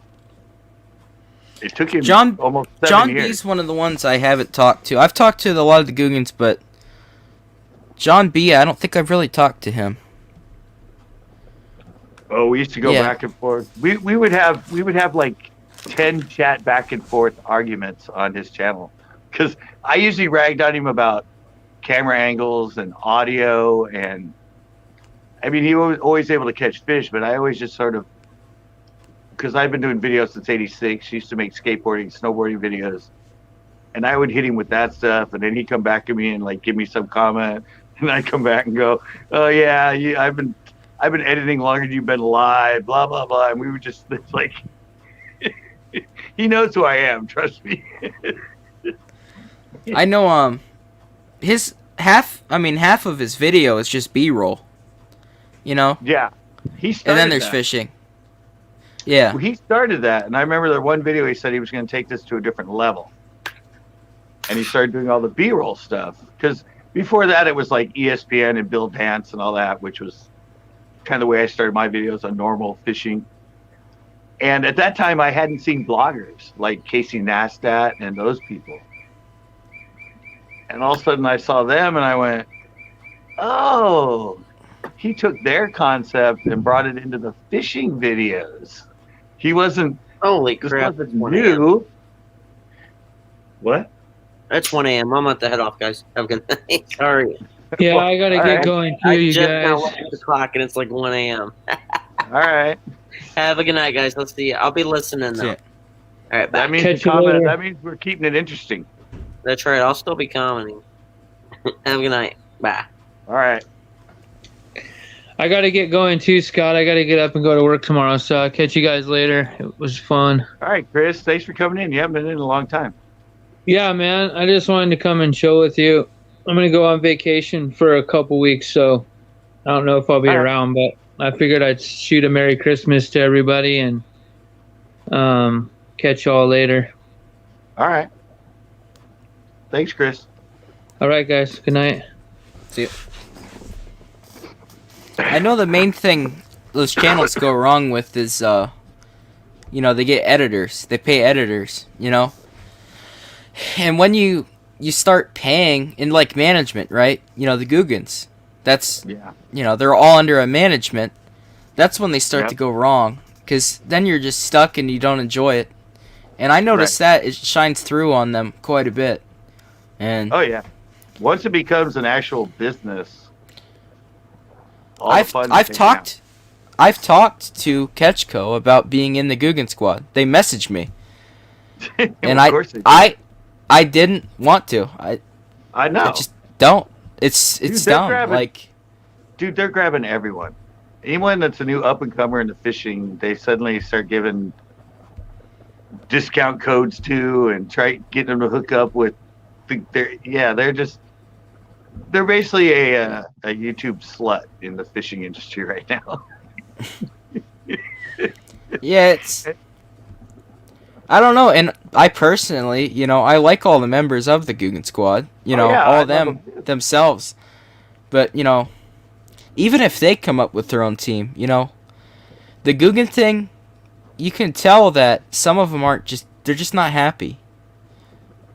Well, and when you're not happy, just, well, they've had divorces. A lot of them, One Rod, Lunkers, Peric, like their social life is falling apart, and you can totally see it in their videos. See, I don't want to get a message like, "Hey, fly here right now, and do this exactly how I want you to do it." Yeah. Stupid. I've just always wanted to be real, and I think that I've been doing it since 2006. My fishing shows were actually on cable access before YouTube even existed.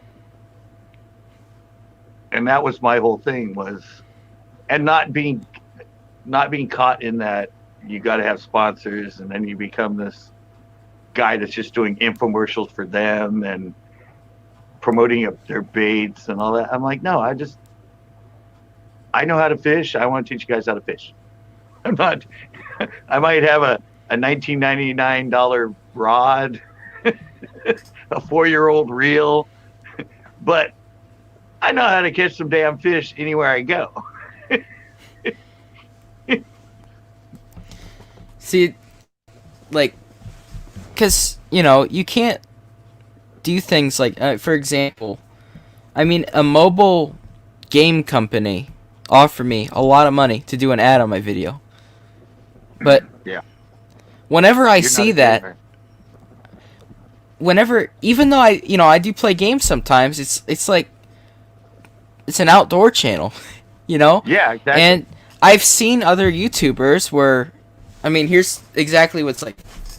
The video starts. Oh, hello. Just playing this mobile phone game. It's really cool. There's warlocks in it. It just throws you off. It's like, why is this in the video?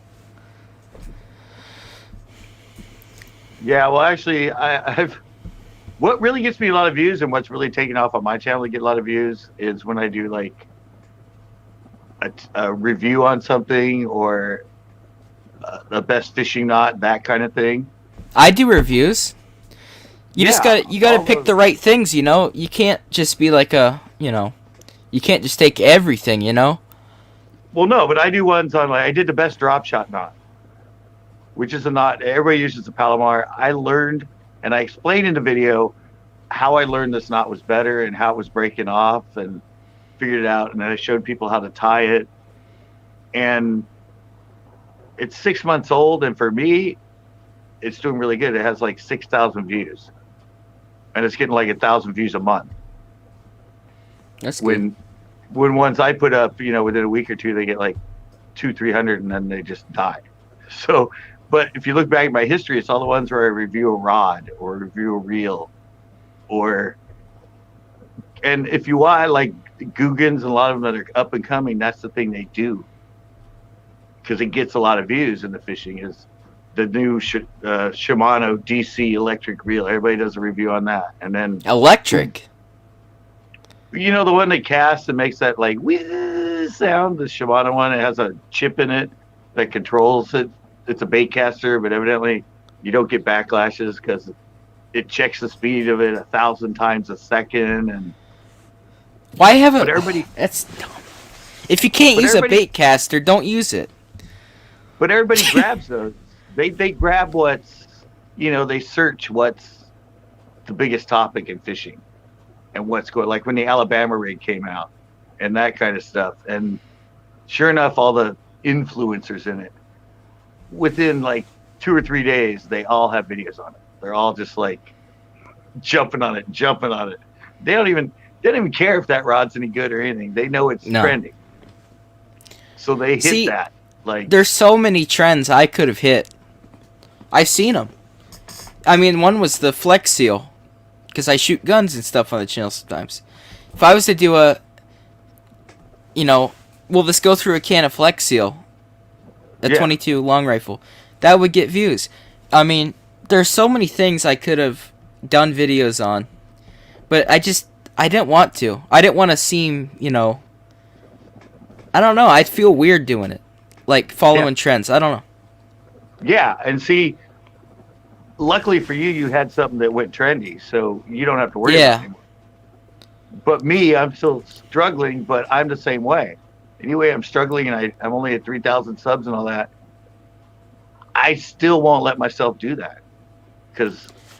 Well, the thing is with the camping video, it's good and it's a curse at the same time. Because, yeah, it did well. I got subscribers from it. But, a lot of them, they do not care what I do. They just don't. To put blank, it was just for, they saw that what I did, so they're like, oh, he earns my subscription.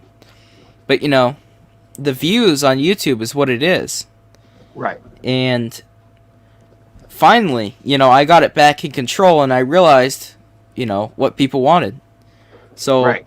When I've been uploading camping videos, they've been doing extremely well the way I've been doing them. Right. And like compared to, not extremely well, but compared to what I used to get. And I don't know, it brings like an accomplishment to that because it never discouraged me to not post those videos that I knew wouldn't get big views. But still, I wanted to feel successful in other things I did, not just the one thing that did good. So finally that, those are starting to hit, Right. If it keeps going, I'll feel proud. Well, a lot of them hit like 6-8 months after you upload them. Yeah, it's weird. I mean, that one's 3 years old now.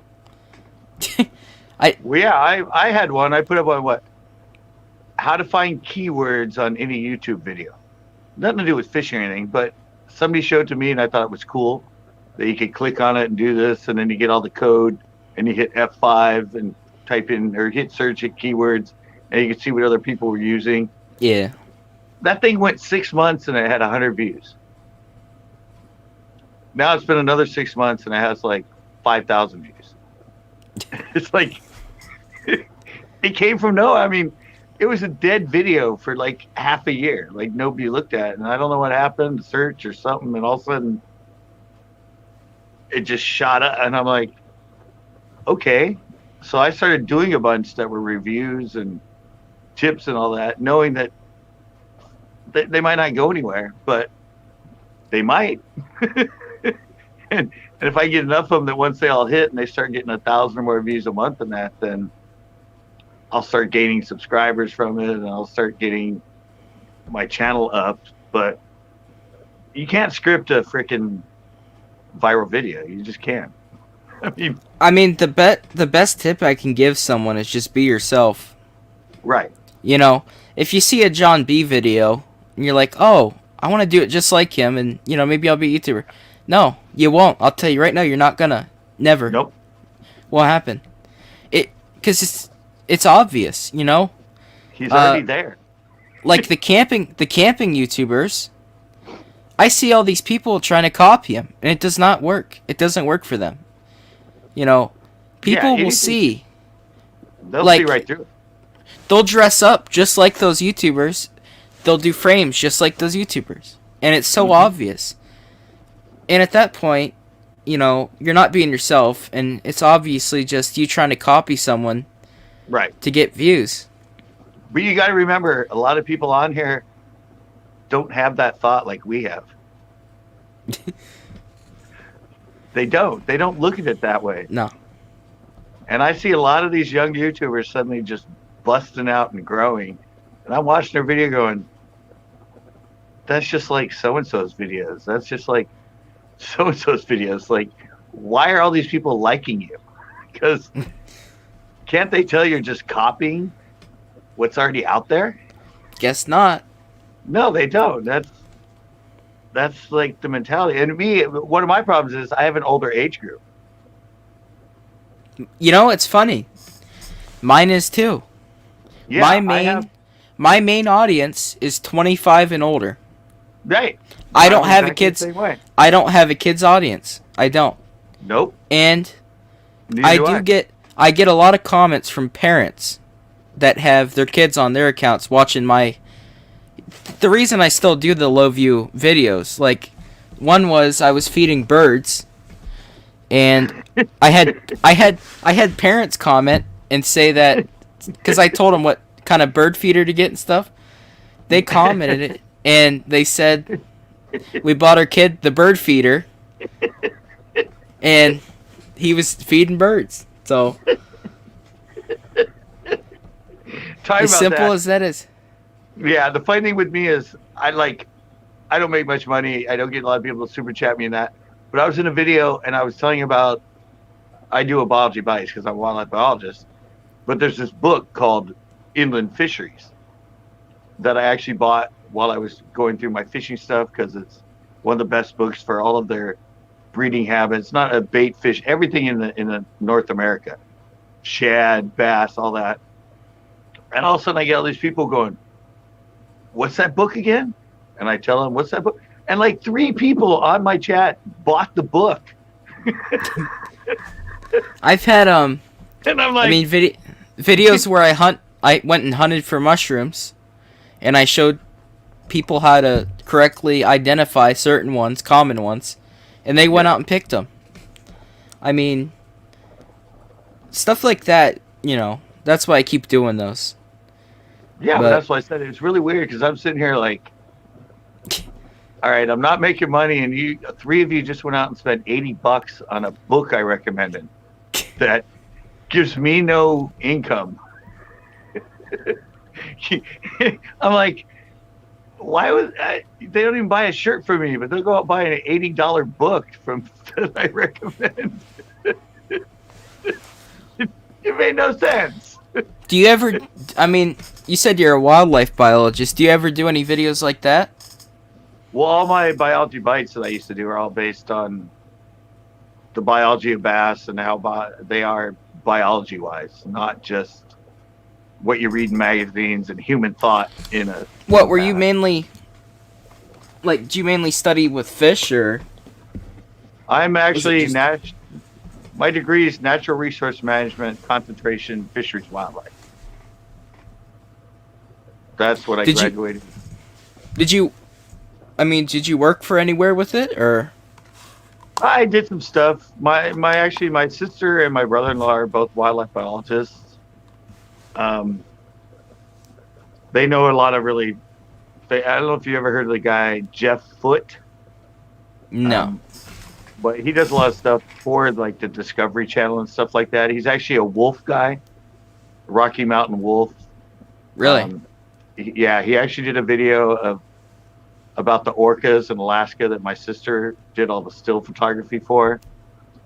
But he's a really big, well-known name, and not YouTube, but actually network stuff. But yeah, so they knew all them, and when I first got my degree, and then I went and did a couple tide pool stuff with them with kids, and took them out and showed them what the sea anemones were and the different fish in the thing. But it's just there's no money in that. I mean, it's like. I mean, could that have been put towards like game commissioning, or is that's probably a separate kind of thing? I mean, that definitely count on it, but. Well, see, the reality is if Fish and Game and stuff like that, I mean, a lot of them make like $30,000 a year. I mean, it's basically the same money you make if you're a manager at McDonald's.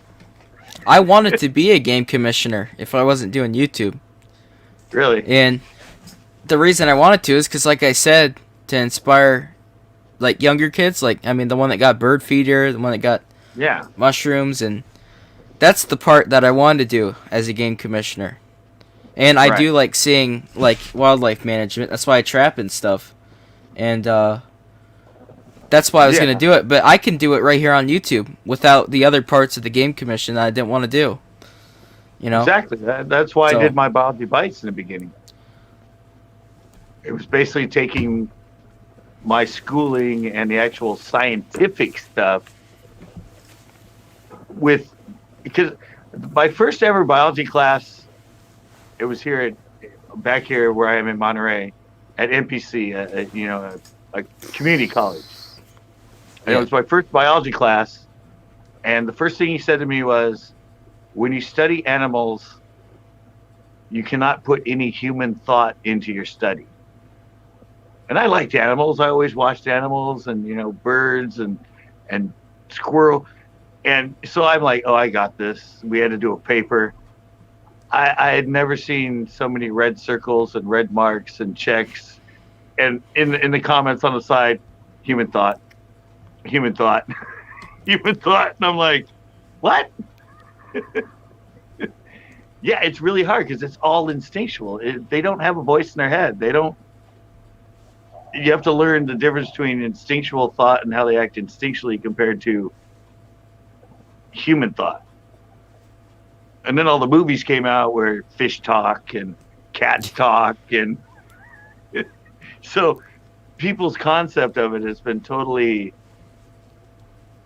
And I see that in some of like Doug Hannon used to be a big fishing guy. And he had shows in the 80s and all that. Doug Hannon, the bass professor, supposedly caught over 600 bass over 10 pounds. And I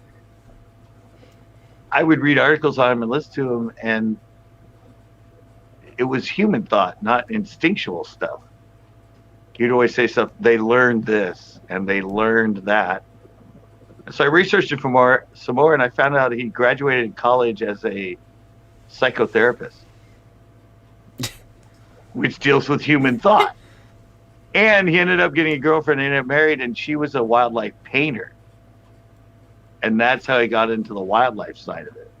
But all the stuff you read about him and everything, he's putting thoughts as if he's analyzing something that has human thought, not instinctual thought. Like, and he became this huge bass professor and was always on ESPN and all that. And I'm like, bass are not humans. I'm trying to grasp like what you're saying with the instinctual thought. I don't know, I'm being dumb. Cause I like learning stuff. Well, I did a video on it. I did Biology Bites on it. Oh. And the best way for you to and this goes with every animal. But the one way that I related to people was birds. You have a bird, right? And they have their baby bird. And they kind of teach it, how to find food in that. But then suddenly, next spring, that bird knows how to make a nest. It wasn't taught that. It's an instinctual... It's like a computer. It's like a program inside them. And the other one is spiders. Spiders, through instinctual and through that program thing inside them, they know how to build a web. And even when you go to mammals and even lizards, all that, it's all pre-programmed into them. It's not something that they learned. It's pre-programmed through their genetics. Well, it's like a turtle, laying eggs. They know to go and they go hole in the sand and. Right. That's the instinctual. And that's like the migratory birds too, right? How they travel and they know how to get to places on time for different weather. It's all instinctual. It's all basically look at it as if they're a computer and it's pre-programmed within them. That's why every animal you see, how a fox is going to act. You know how a wolf is going to act. You know how a cat's going to act. You know how a dog's going to act. Because the way they go about their life and everything is something that's inbred in them and pre-programmed. They're not learning. Yet, when you go into evolution and like Darwinism and stuff, there's always genetics and mutations that will cause something different. And Darwin's big thing was these birds on the island. Yeah, the different beaks. Right, and that was just one got born with a bent beak. but he learned there was some other sort of food that he learned how to eat it. So he lived and They were saying there was places that would get separated because the continents, dividing, and then they'd start changing into different features in the different places because they couldn't travel. But yeah, but I said bass are. I mean, as far as me, I get a lot of arguments with people say bass are getting smarter. Bass are getting smarter. I'm like, no, they're not. Evolution takes a long time. We've been fishing for them for like 100 years. It might take a couple thousand years before a sort of. And evolution as far as memory with the fish, I mean. Well, that's true. I did one on that too in my biology bites. Is if they eat a soft plastic, like they have in a tank, and they catch them on a soft plastic worm or something, you can catch that same fish on that same bait within 2 hours. If you catch them on a hard bait, like a rattle trap or a crankbait, sometimes it'll take up to 2 weeks before they'll hit the same bait again. Because the crankbait, when they actually bite it and hit it, it doesn't feel natural. Compared to a soft plastic or something that feels more like something natural. So there's a difference in that. And as far as us and, like smarter mammals or birds, it's just that's how they are. They lack in something, but they're good with memory and memorizing and craftiness. Right.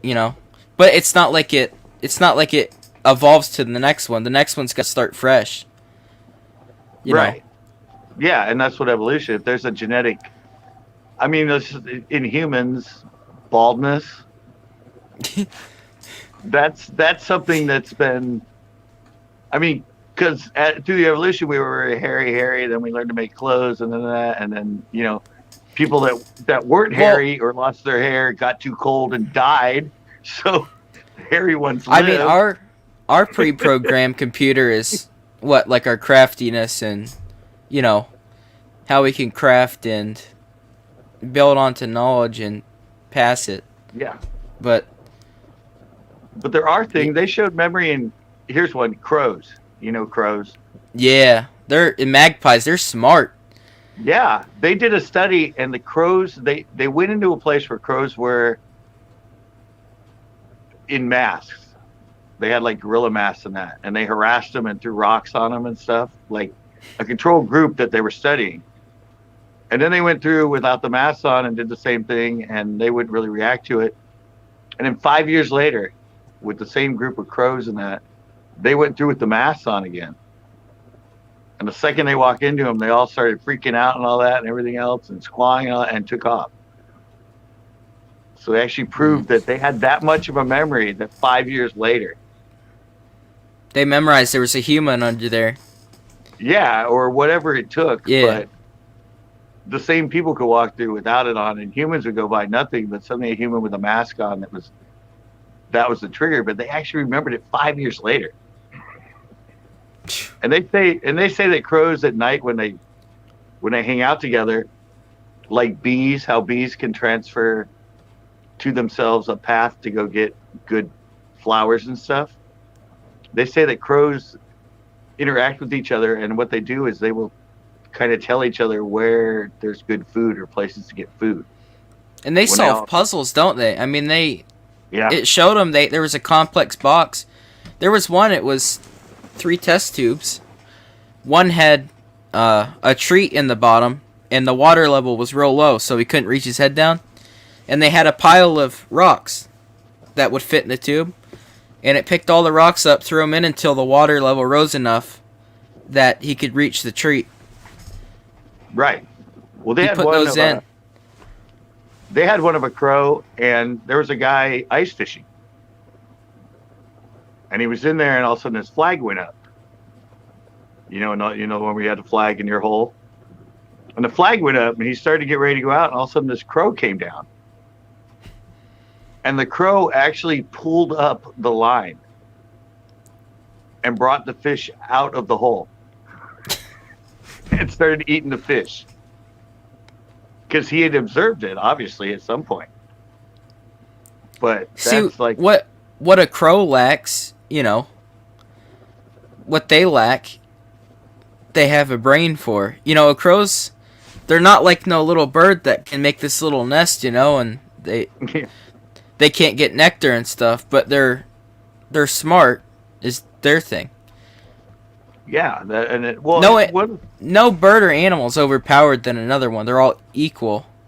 So, but some of them have the ability to learn, like to pull up, to recognize that flag up, and pull it up. Obviously, that crow had seen ice fishermen before, so that right there is like, really, that's pretty advanced thought that it would be able to do that. Yeah, and like where certain birds will, they'll drop shells and stuff to crack them open. That's something that's a program. That's not one thing that was. That's one of the things that it's programmed to them, is they know how to do that stuff. But as far as like the learning, like to see, like you said, the flag, and that bird knows. But at the same time, like I said, they're big birds. They can't really hide. And a lot of what they eat, it's going to be dead animals or, fish or things in a trash can. Yeah. Fries. But so they got to be smart to know how to get to that and eat it. Other ones, wherever they go, there's their food. But them, they got to. Here's another really interesting one, is with octopus. The intelligence level of octopus. Can't they unscrew jars? Yeah, well, no, but here's the way they figured out how quickly they learn. Is they had one, and they let him in, and in the middle of the tank they let him into was a crab inside a mason jar. So it went, and it was doing all this and everything, and like couldn't figure out how to do it. Well, it had a plexiglass between another tank, and there was the same jar in there with a crab in it, but it was an octopus that learned how to get it out. And so this one's doing all this, and they let the other one in, and all of a sudden that octopus goes over, and he's all sitting on the plexiglass looking at the other one, and the other one takes his arm and goes like this, takes the top off and gets the crab. The other octopus, after he saw that, went over to the jar, did the same thing, and took the crab out. One time, watching another one do it, it had the intelligence to go over and open the jar and take the crab out. Yeah, and with them, like, another thing is their smartness. Yeah, their smartness and their camouflage that they can use with it, Whenever they're, they'll sit there, they'll know where something lives, it's going to go in its hole. They'll just sit outside and jump up and get it. Yeah, but that's what they were doing. They were studying the intelligence level of, certain creatures. But you can, like dogs, you can train over time to sit and heel. And, they don't do it naturally, but they're smart enough that repetitive stuff. But for something like that in a tank, to just see it and then go over and do it, shows really... See, that's like equivalent to us, because if we see someone do something, we'll remember then how to do it. So yeah, it's sort of that level, which is like, you would think an octopus, people think that's not an intelligent creature. But an octopus also can't drive a car, well, everything. I don't know. Maybe they can do a test in water, They might teach an octopus how to drive underwater. Who knows? But that's what I said is, and me as a biologist, and that's what I study, is that side of it, and that's what I put in, as you were saying, into my fishing thing, is the biology, is putting that sort of stuff into it. That they're not that smart. It's all an instinctual reaction for them. They don't, with fish, you have some that sit on the bottom, eat stuff at the bottom. Some that go up and eat small fish. And then they're always changing where they are, but other than that, they're not really that complex. No.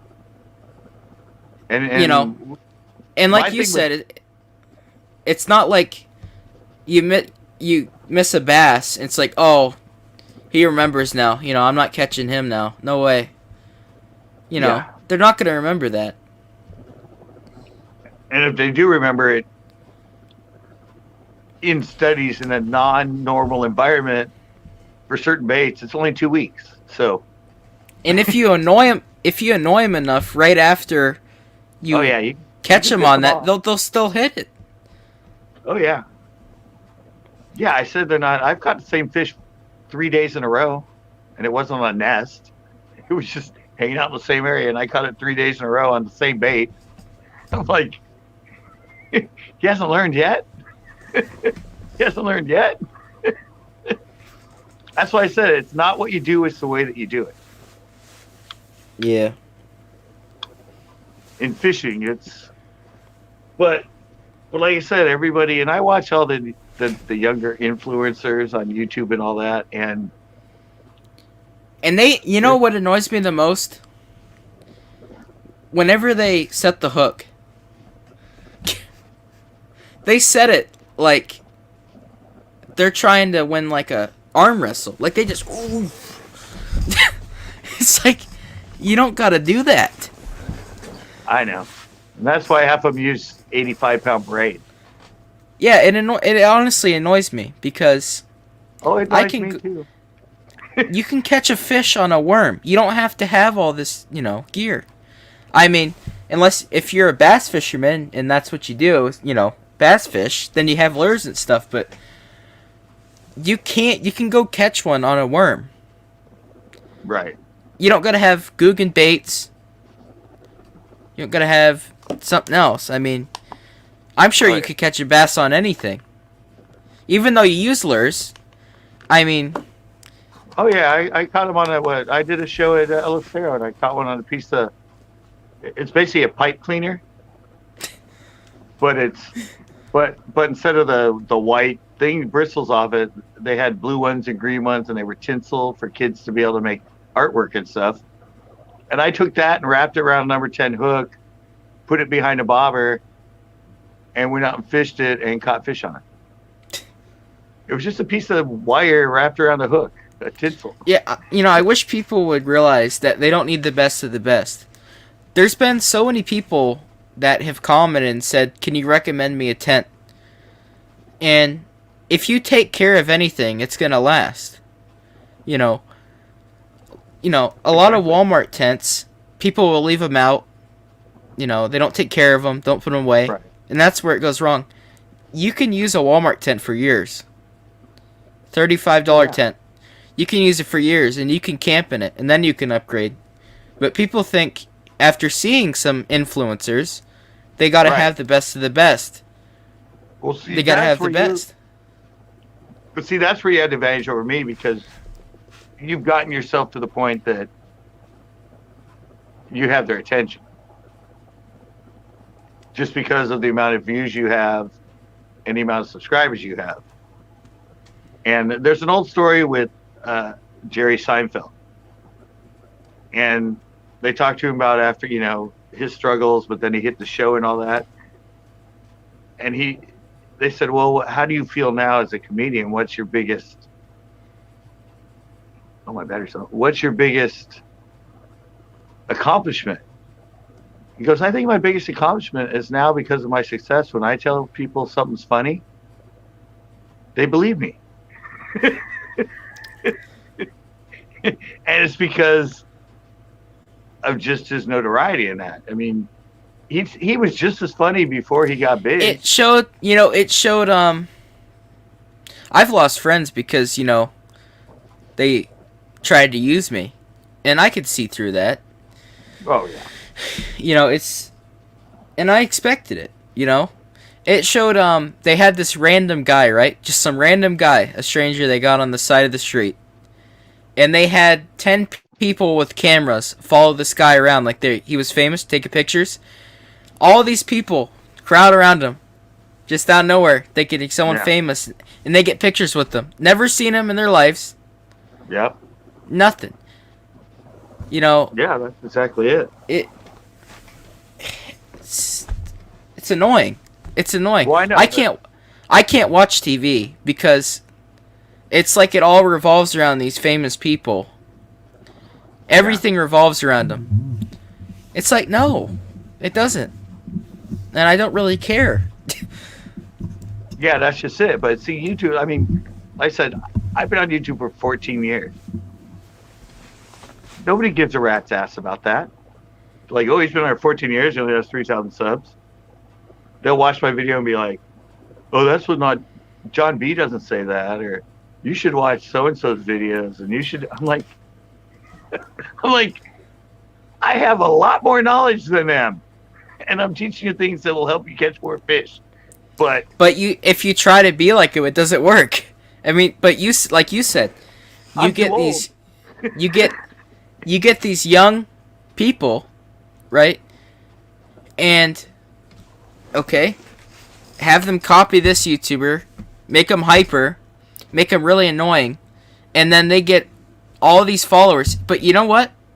I'd rather have older fans than younger fans. Those annoying kids, because their fan base is so toxic, and I hate saying that, but they are. These channels that have young watchers, they're toxic comments. It's all toxic. It's just a big pool of toxic, and you know they're constantly looking for something. Like, I mean, with Logan and Jake Paul, they're constantly looking for them to do something rude in public. You know, and then they hit him with it. I don't get it. My thing is, I watch a lot of the younger influencers that are coming up and getting bigger. You know, suddenly they have 30,000 and 40,000. And I'm watching their videos, and I'm watching them say stuff that's not right, or them say they don't even know the difference between a willow blade and a Colorado blade, and this and that. And I'm like, ooh, they're going to roast them. So I start going through the comments. Nothing. They're teaching them. All the comments are like, and that's what annoys me. That's what annoys me. Very rarely do I say something that I don't know is wrong, or however you word that. I rarely will say something that is false. I make sure, and whenever I do mess something up, I correct it. Yeah, you correct it, or they will correct it. They correct me, and then it's like, oh, okay, yeah, I learned that now. And these other ones, yeah, and you know, my channel, I'm sure yours is too, where you had to set it for whoever watches. It's set for not kids, you know. Yeah. But I mean, there's channels. I don't know if you know Kendall Gray by chance. Yeah, I followed Kendall when he was at 60,000 subscribers. That's one YouTuber I can't watch. Yeah, I can't. I get it. He's over 1 million now. He blew up, but he's a kids channel. Exactly. I'm sure his average viewers are under 25. And the kids that follow him aren't the type that are trying to learn something. They're just looking for someone hyper and entertaining. You know, he's not giving out good knowledge. No. You know, and he's doing the fun, stupid stuff. Yeah, $5 shotgun. I'm gonna catch him. I'm gonna get myself some squirrels on a $5 shotgun. You know, if it wasn't for kids watching him, he wouldn't have a channel. You know, and I wouldn't want that, most of them are because kids grow up. You know. You would hope. But he's gonna have a bunch of other kids following him along. I watched him when I was maybe 14, 15. And there was a point I was like, oh, I don't like this anymore. Yeah. It's just annoying. It got annoying to me. Oh, he got annoying to me. I said I watched him when he was at that point, I think he was like 50 or 60 and was trying to get to 100,000. You know, an annoying thing. I don't watch you much, and all of a sudden, just like I didn't watch him for like 2 or 3 years. All of a sudden, I watched one of his videos, and I'm like, "What? 1 point whatever million subscribers now. I'm like, really? But you almost kind of feel bad because I'm happy where I'm at with YouTube, where I don't have to overhype anything, and I can just do a video. And with him, I feel bad because he's stuck like that. He cannot change that. If he changes that, nobody likes that. They don't like you changing. So people are going to realize that he's not this hyper Kentucky kid, and he's faking his accent half the time. And, it just, people will realize that. He's got a character, and he has to stay in character. Yeah, that's his character. He can't, He can't leave it, and that must be so tormenting, because I think he's over a year older than me, and he's still stuck doing that, Yeah. And I couldn't see him, enjoying it anymore. I feel like you get old of that constant, But if that's your stick, they can stay with it. It's just like an actor, He's kind of stuck doing it, It's like Pauly Shore or Pee Wee Herman, I mean, if he's getting so many views on a video, and he, all he has to do is do his character. I mean, right. But the problem is, he doesn't market his character as a character. He acts like he marks it as himself. Kids obviously don't even know, but. Well, I said that's the difference, though, because me and you think about that. He doesn't. No. He's a character, and it's working. It got him over his 1 million subscribers, and he's getting all this money and everything. That's his stick. I mean, he's not going to change. No.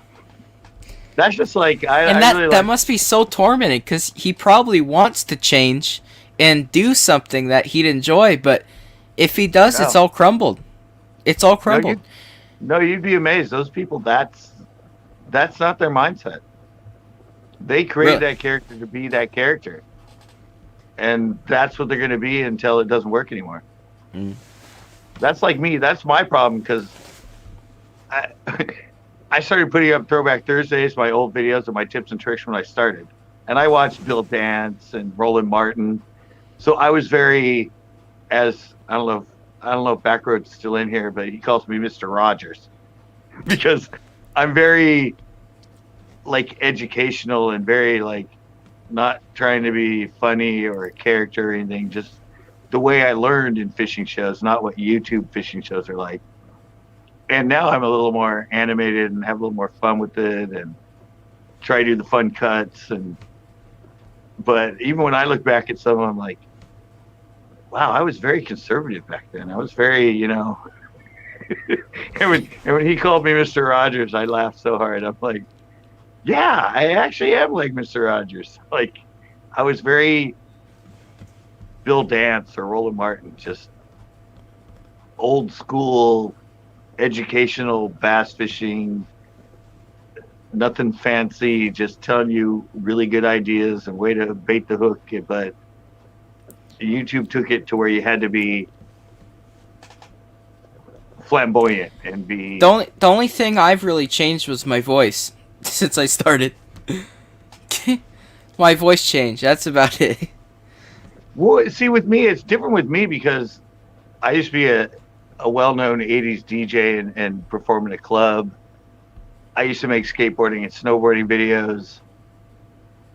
And I was very into that sort of alternative, high-pace, club skating sort of.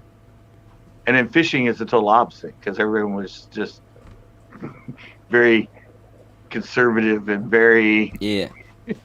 But then, and why I changed my vlogs in that is I started watching Punk'd again with Ashton Kutcher and all that stuff. And I'm like, yeah, I need to get back to that. More of my.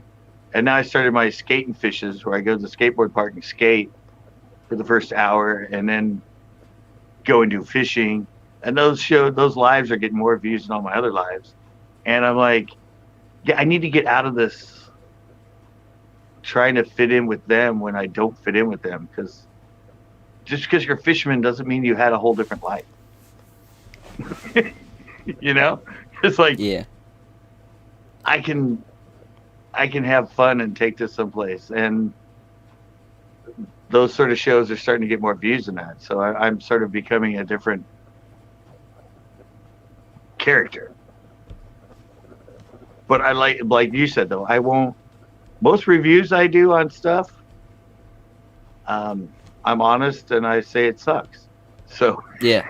Yeah, my other video, like, and trust me, I mean, I've got a tent over there right now that I'm gonna do as a review, and you gotta be honest. I mean, exactly. You didn't pay for it. What about the person that's loyal to you, and you told them it's good, and it's garbage. They go and buy it with their money, and it's garbage. You know, it's. Would you rather,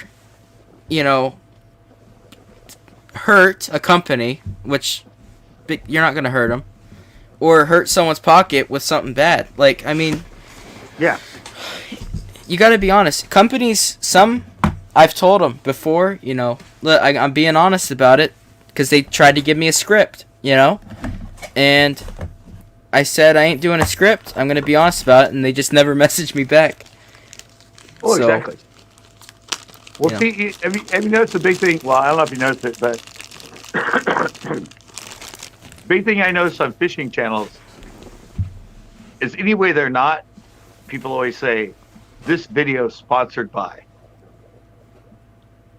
And I'm like, and I always leave a comment on these videos going, wow, you got a sponsored video from Carl's Bait and Tackle? I've always wanted to do that. How much did they pay you? How much did you get from the... And like you said, they never respond to my comment. They don't like it. They don't answer back. It's just like, I know you're not sponsored by them. I know it wasn't sponsored by them. You're trying to make yourself look bigger than you are by saying it was, sponsored by Mystery Tackle Box, sponsored by Carl's. I'm like, you ain't sponsored by them. They ain't paying you any money. But and I know some big channels that are fakers, but it's a character, and that character, they're just looking for money. They are. They're just looking for money. And if you're depending on YouTube to pay your bills for your entire life, you're stupid. Like, even for me. I know YouTube will not last my whole life. That's just not going to happen. Oh, it still could, but you have to evolve with it. I mean, you can't be a Kendall Gray with it. You know what I mean? Like, yeah, but you're already on. I can tell by talking to you, you're just like me with this. And Cornflakes just said it right here. You saw that comment. You're an absolute good person. You won't sell out. You won't be that freaking cheap ass Dugan person. Squad. That cheap ass person that takes, like you said, you turned away a sponsored video. They're gonna pay a lot of money for gaming. You're like, they offered. I don't game. They offered $6,000. Yeah, I know they asked. Yeah, I know they offer like, 6 up to 10. But up to, I'm not a gamer. I don't. It's not even that part. But like, someone's like, oh, I'm gonna watch me a Nicholas Grant Doors video. I'm gonna watch my camping video. They click on it. There's my intro, and then it just cuts to me talking about warlocks and fairies. Yeah, exactly. And I'm the same way. I would rather not carry, knowing that I did that and I went that low, than having 6,000. Like, I'd rather just not do that. Well, that's the same way Mr. Beast is. Yeah. He does that. He had somebody offer him $5,000 to promote one of his videos, and he went, if you give me 10,000, I'll promote your product, but I'm going to give it to a homeless person. And they said, all right. And in that video, there was some guy, the guy that stands in the middle of the road with the sign. And he made a video, and he said it was sponsored by them. Didn't, 30 seconds or less. Didn't give him a lot of time in that. And he walked up to that guy and gave that homeless guy $10,000 in cash. He said, no, I don't want to do your thing for 5,000. And he goes, but if you give me 10, I'll give it to a homeless guy and I'll promote your product. So he took it to a different level, and and they said, sure. I mean, it was something obviously that wasn't like against his grain as a human being to sponsor, but he wanted to make it to be more beneficial and make it help somebody, not just go into his pocket. People always say like Mr. Beast, like he doesn't deserve where he's at, but he started doing his thing small, and then he moved up.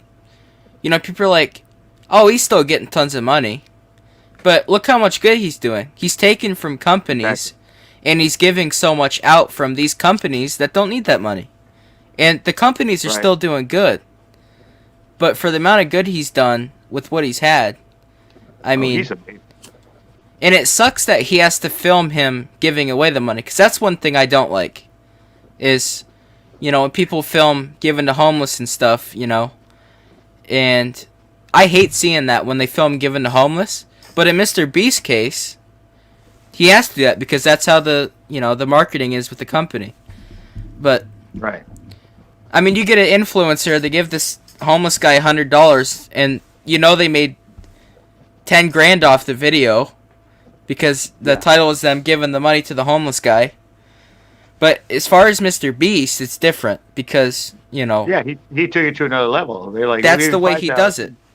Yeah, and that's he truly cares about. I mean, remember when how many cars he's given away? When he does the bank thing and gives these people, and then half the people you find out, and it's not. I mean, he doesn't know who's going to walk in, and then suddenly they're like struggling with something or something like that, and they're just so. It changed their life, but he didn't know they were going to walk in. He had no idea who they were.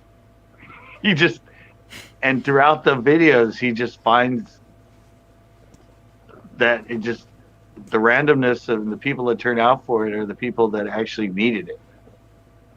Not the people that were like, oh, free money? All right, I'm there. It's actually people who went, oh, free money? Yeah, right. But it's people that were in dire need and dire stress that believed in it and went to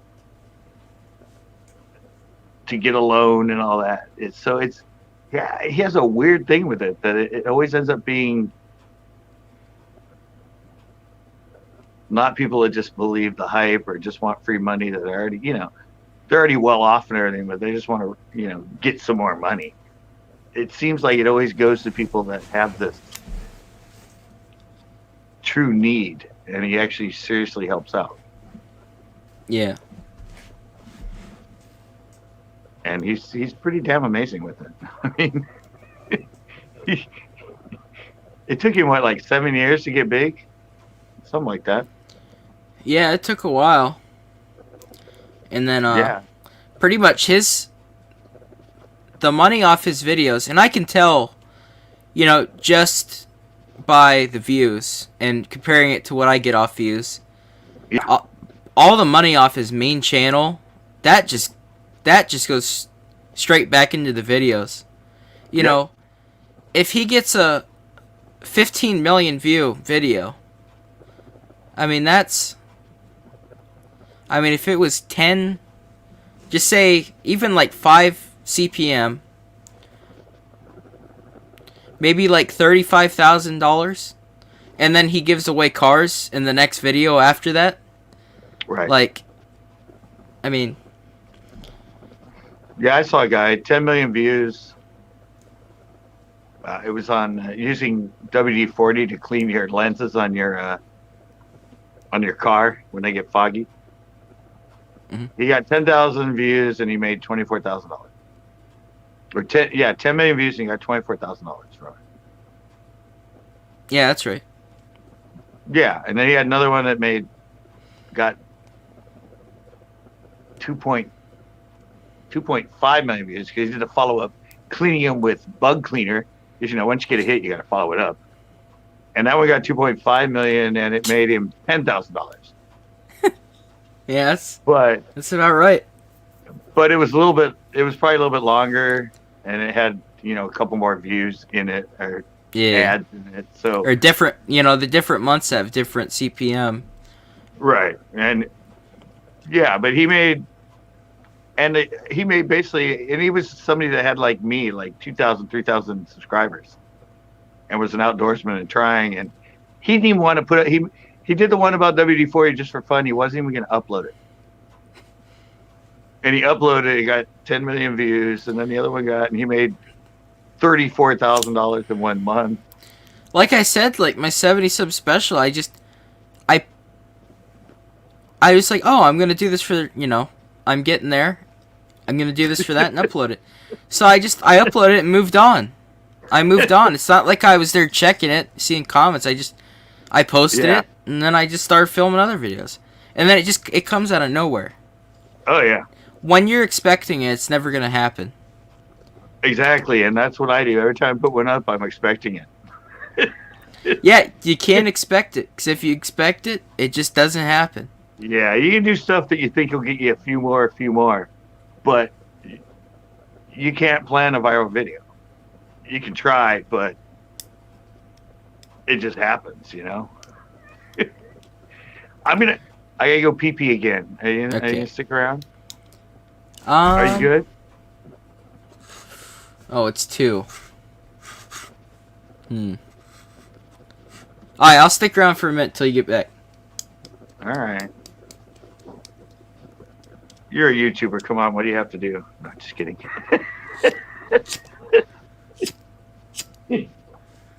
When did I get my watch time before 4,000 change?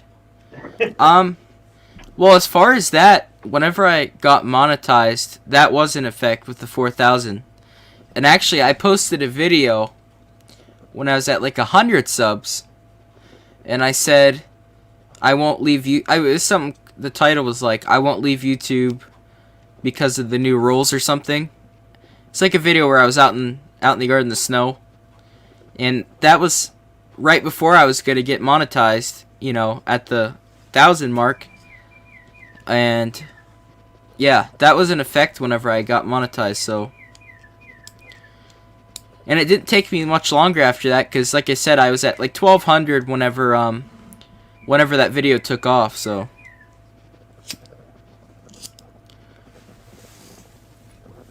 It's pretty cool. Sucks that rule come in, because I know a lot of smaller channels that gave up because of it. They gave up when that rule come around. They just didn't think it was worth it.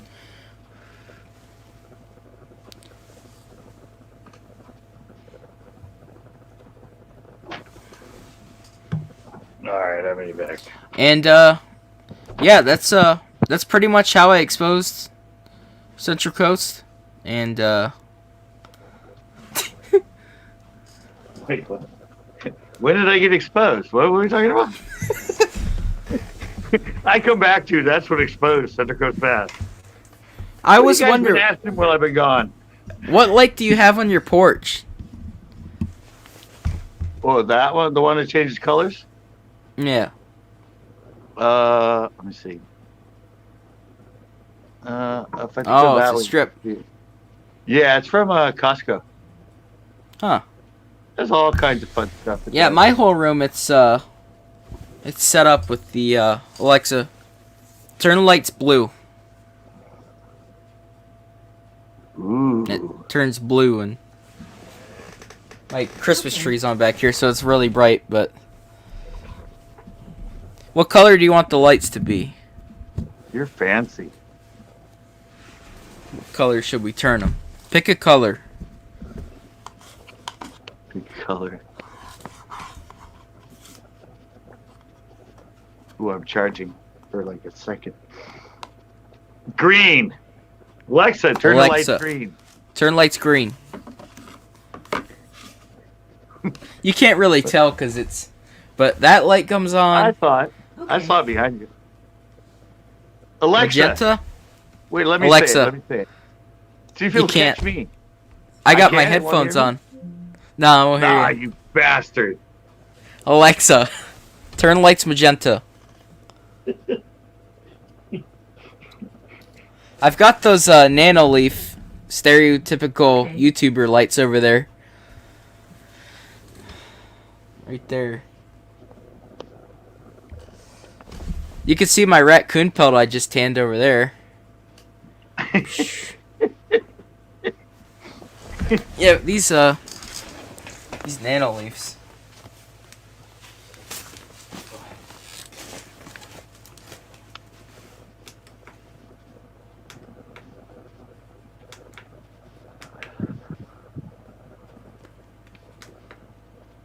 Wow, you're fancy.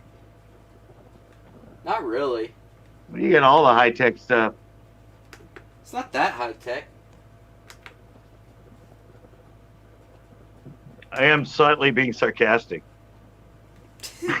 Well, I got a raccoon pelt up there, so I don't know if it's all high tech. Well, that's cool, everyone, man. everyone always asks. I'm too scared to put up my play button. I'm too scared because the newer ones, I wish I got one of the solid ones. You know, when it was a solid play button. Well, now it's those play buttons where there's like a mirror in the center. So if that dropped, it'd just shatter the mirror. The next one's not till $1 million, right? Yeah, $1 million. You know, they should, like at 500,000, they should send you like a robe or something that has YouTube on it in your channel. Even something, you know. Yeah, they go. It goes 100,000, million, 1 million, and then 10 million. 10 million. There's only 3, right? Yeah. Well, and then if you get big numbers like some, you know, you get special ones. Like PewDiePie got that Ruby one, and then he got another one for 100 million.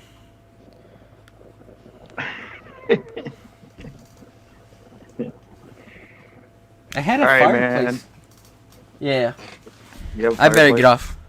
Yeah, I gotta go. I'm down to 6% on my battery. I've kept myself to going live until my battery dies because otherwise I end up on here for 7 to 8 hours, and I'm like. All right, well I'm gonna watch some YouTube and eat this nerd's rope.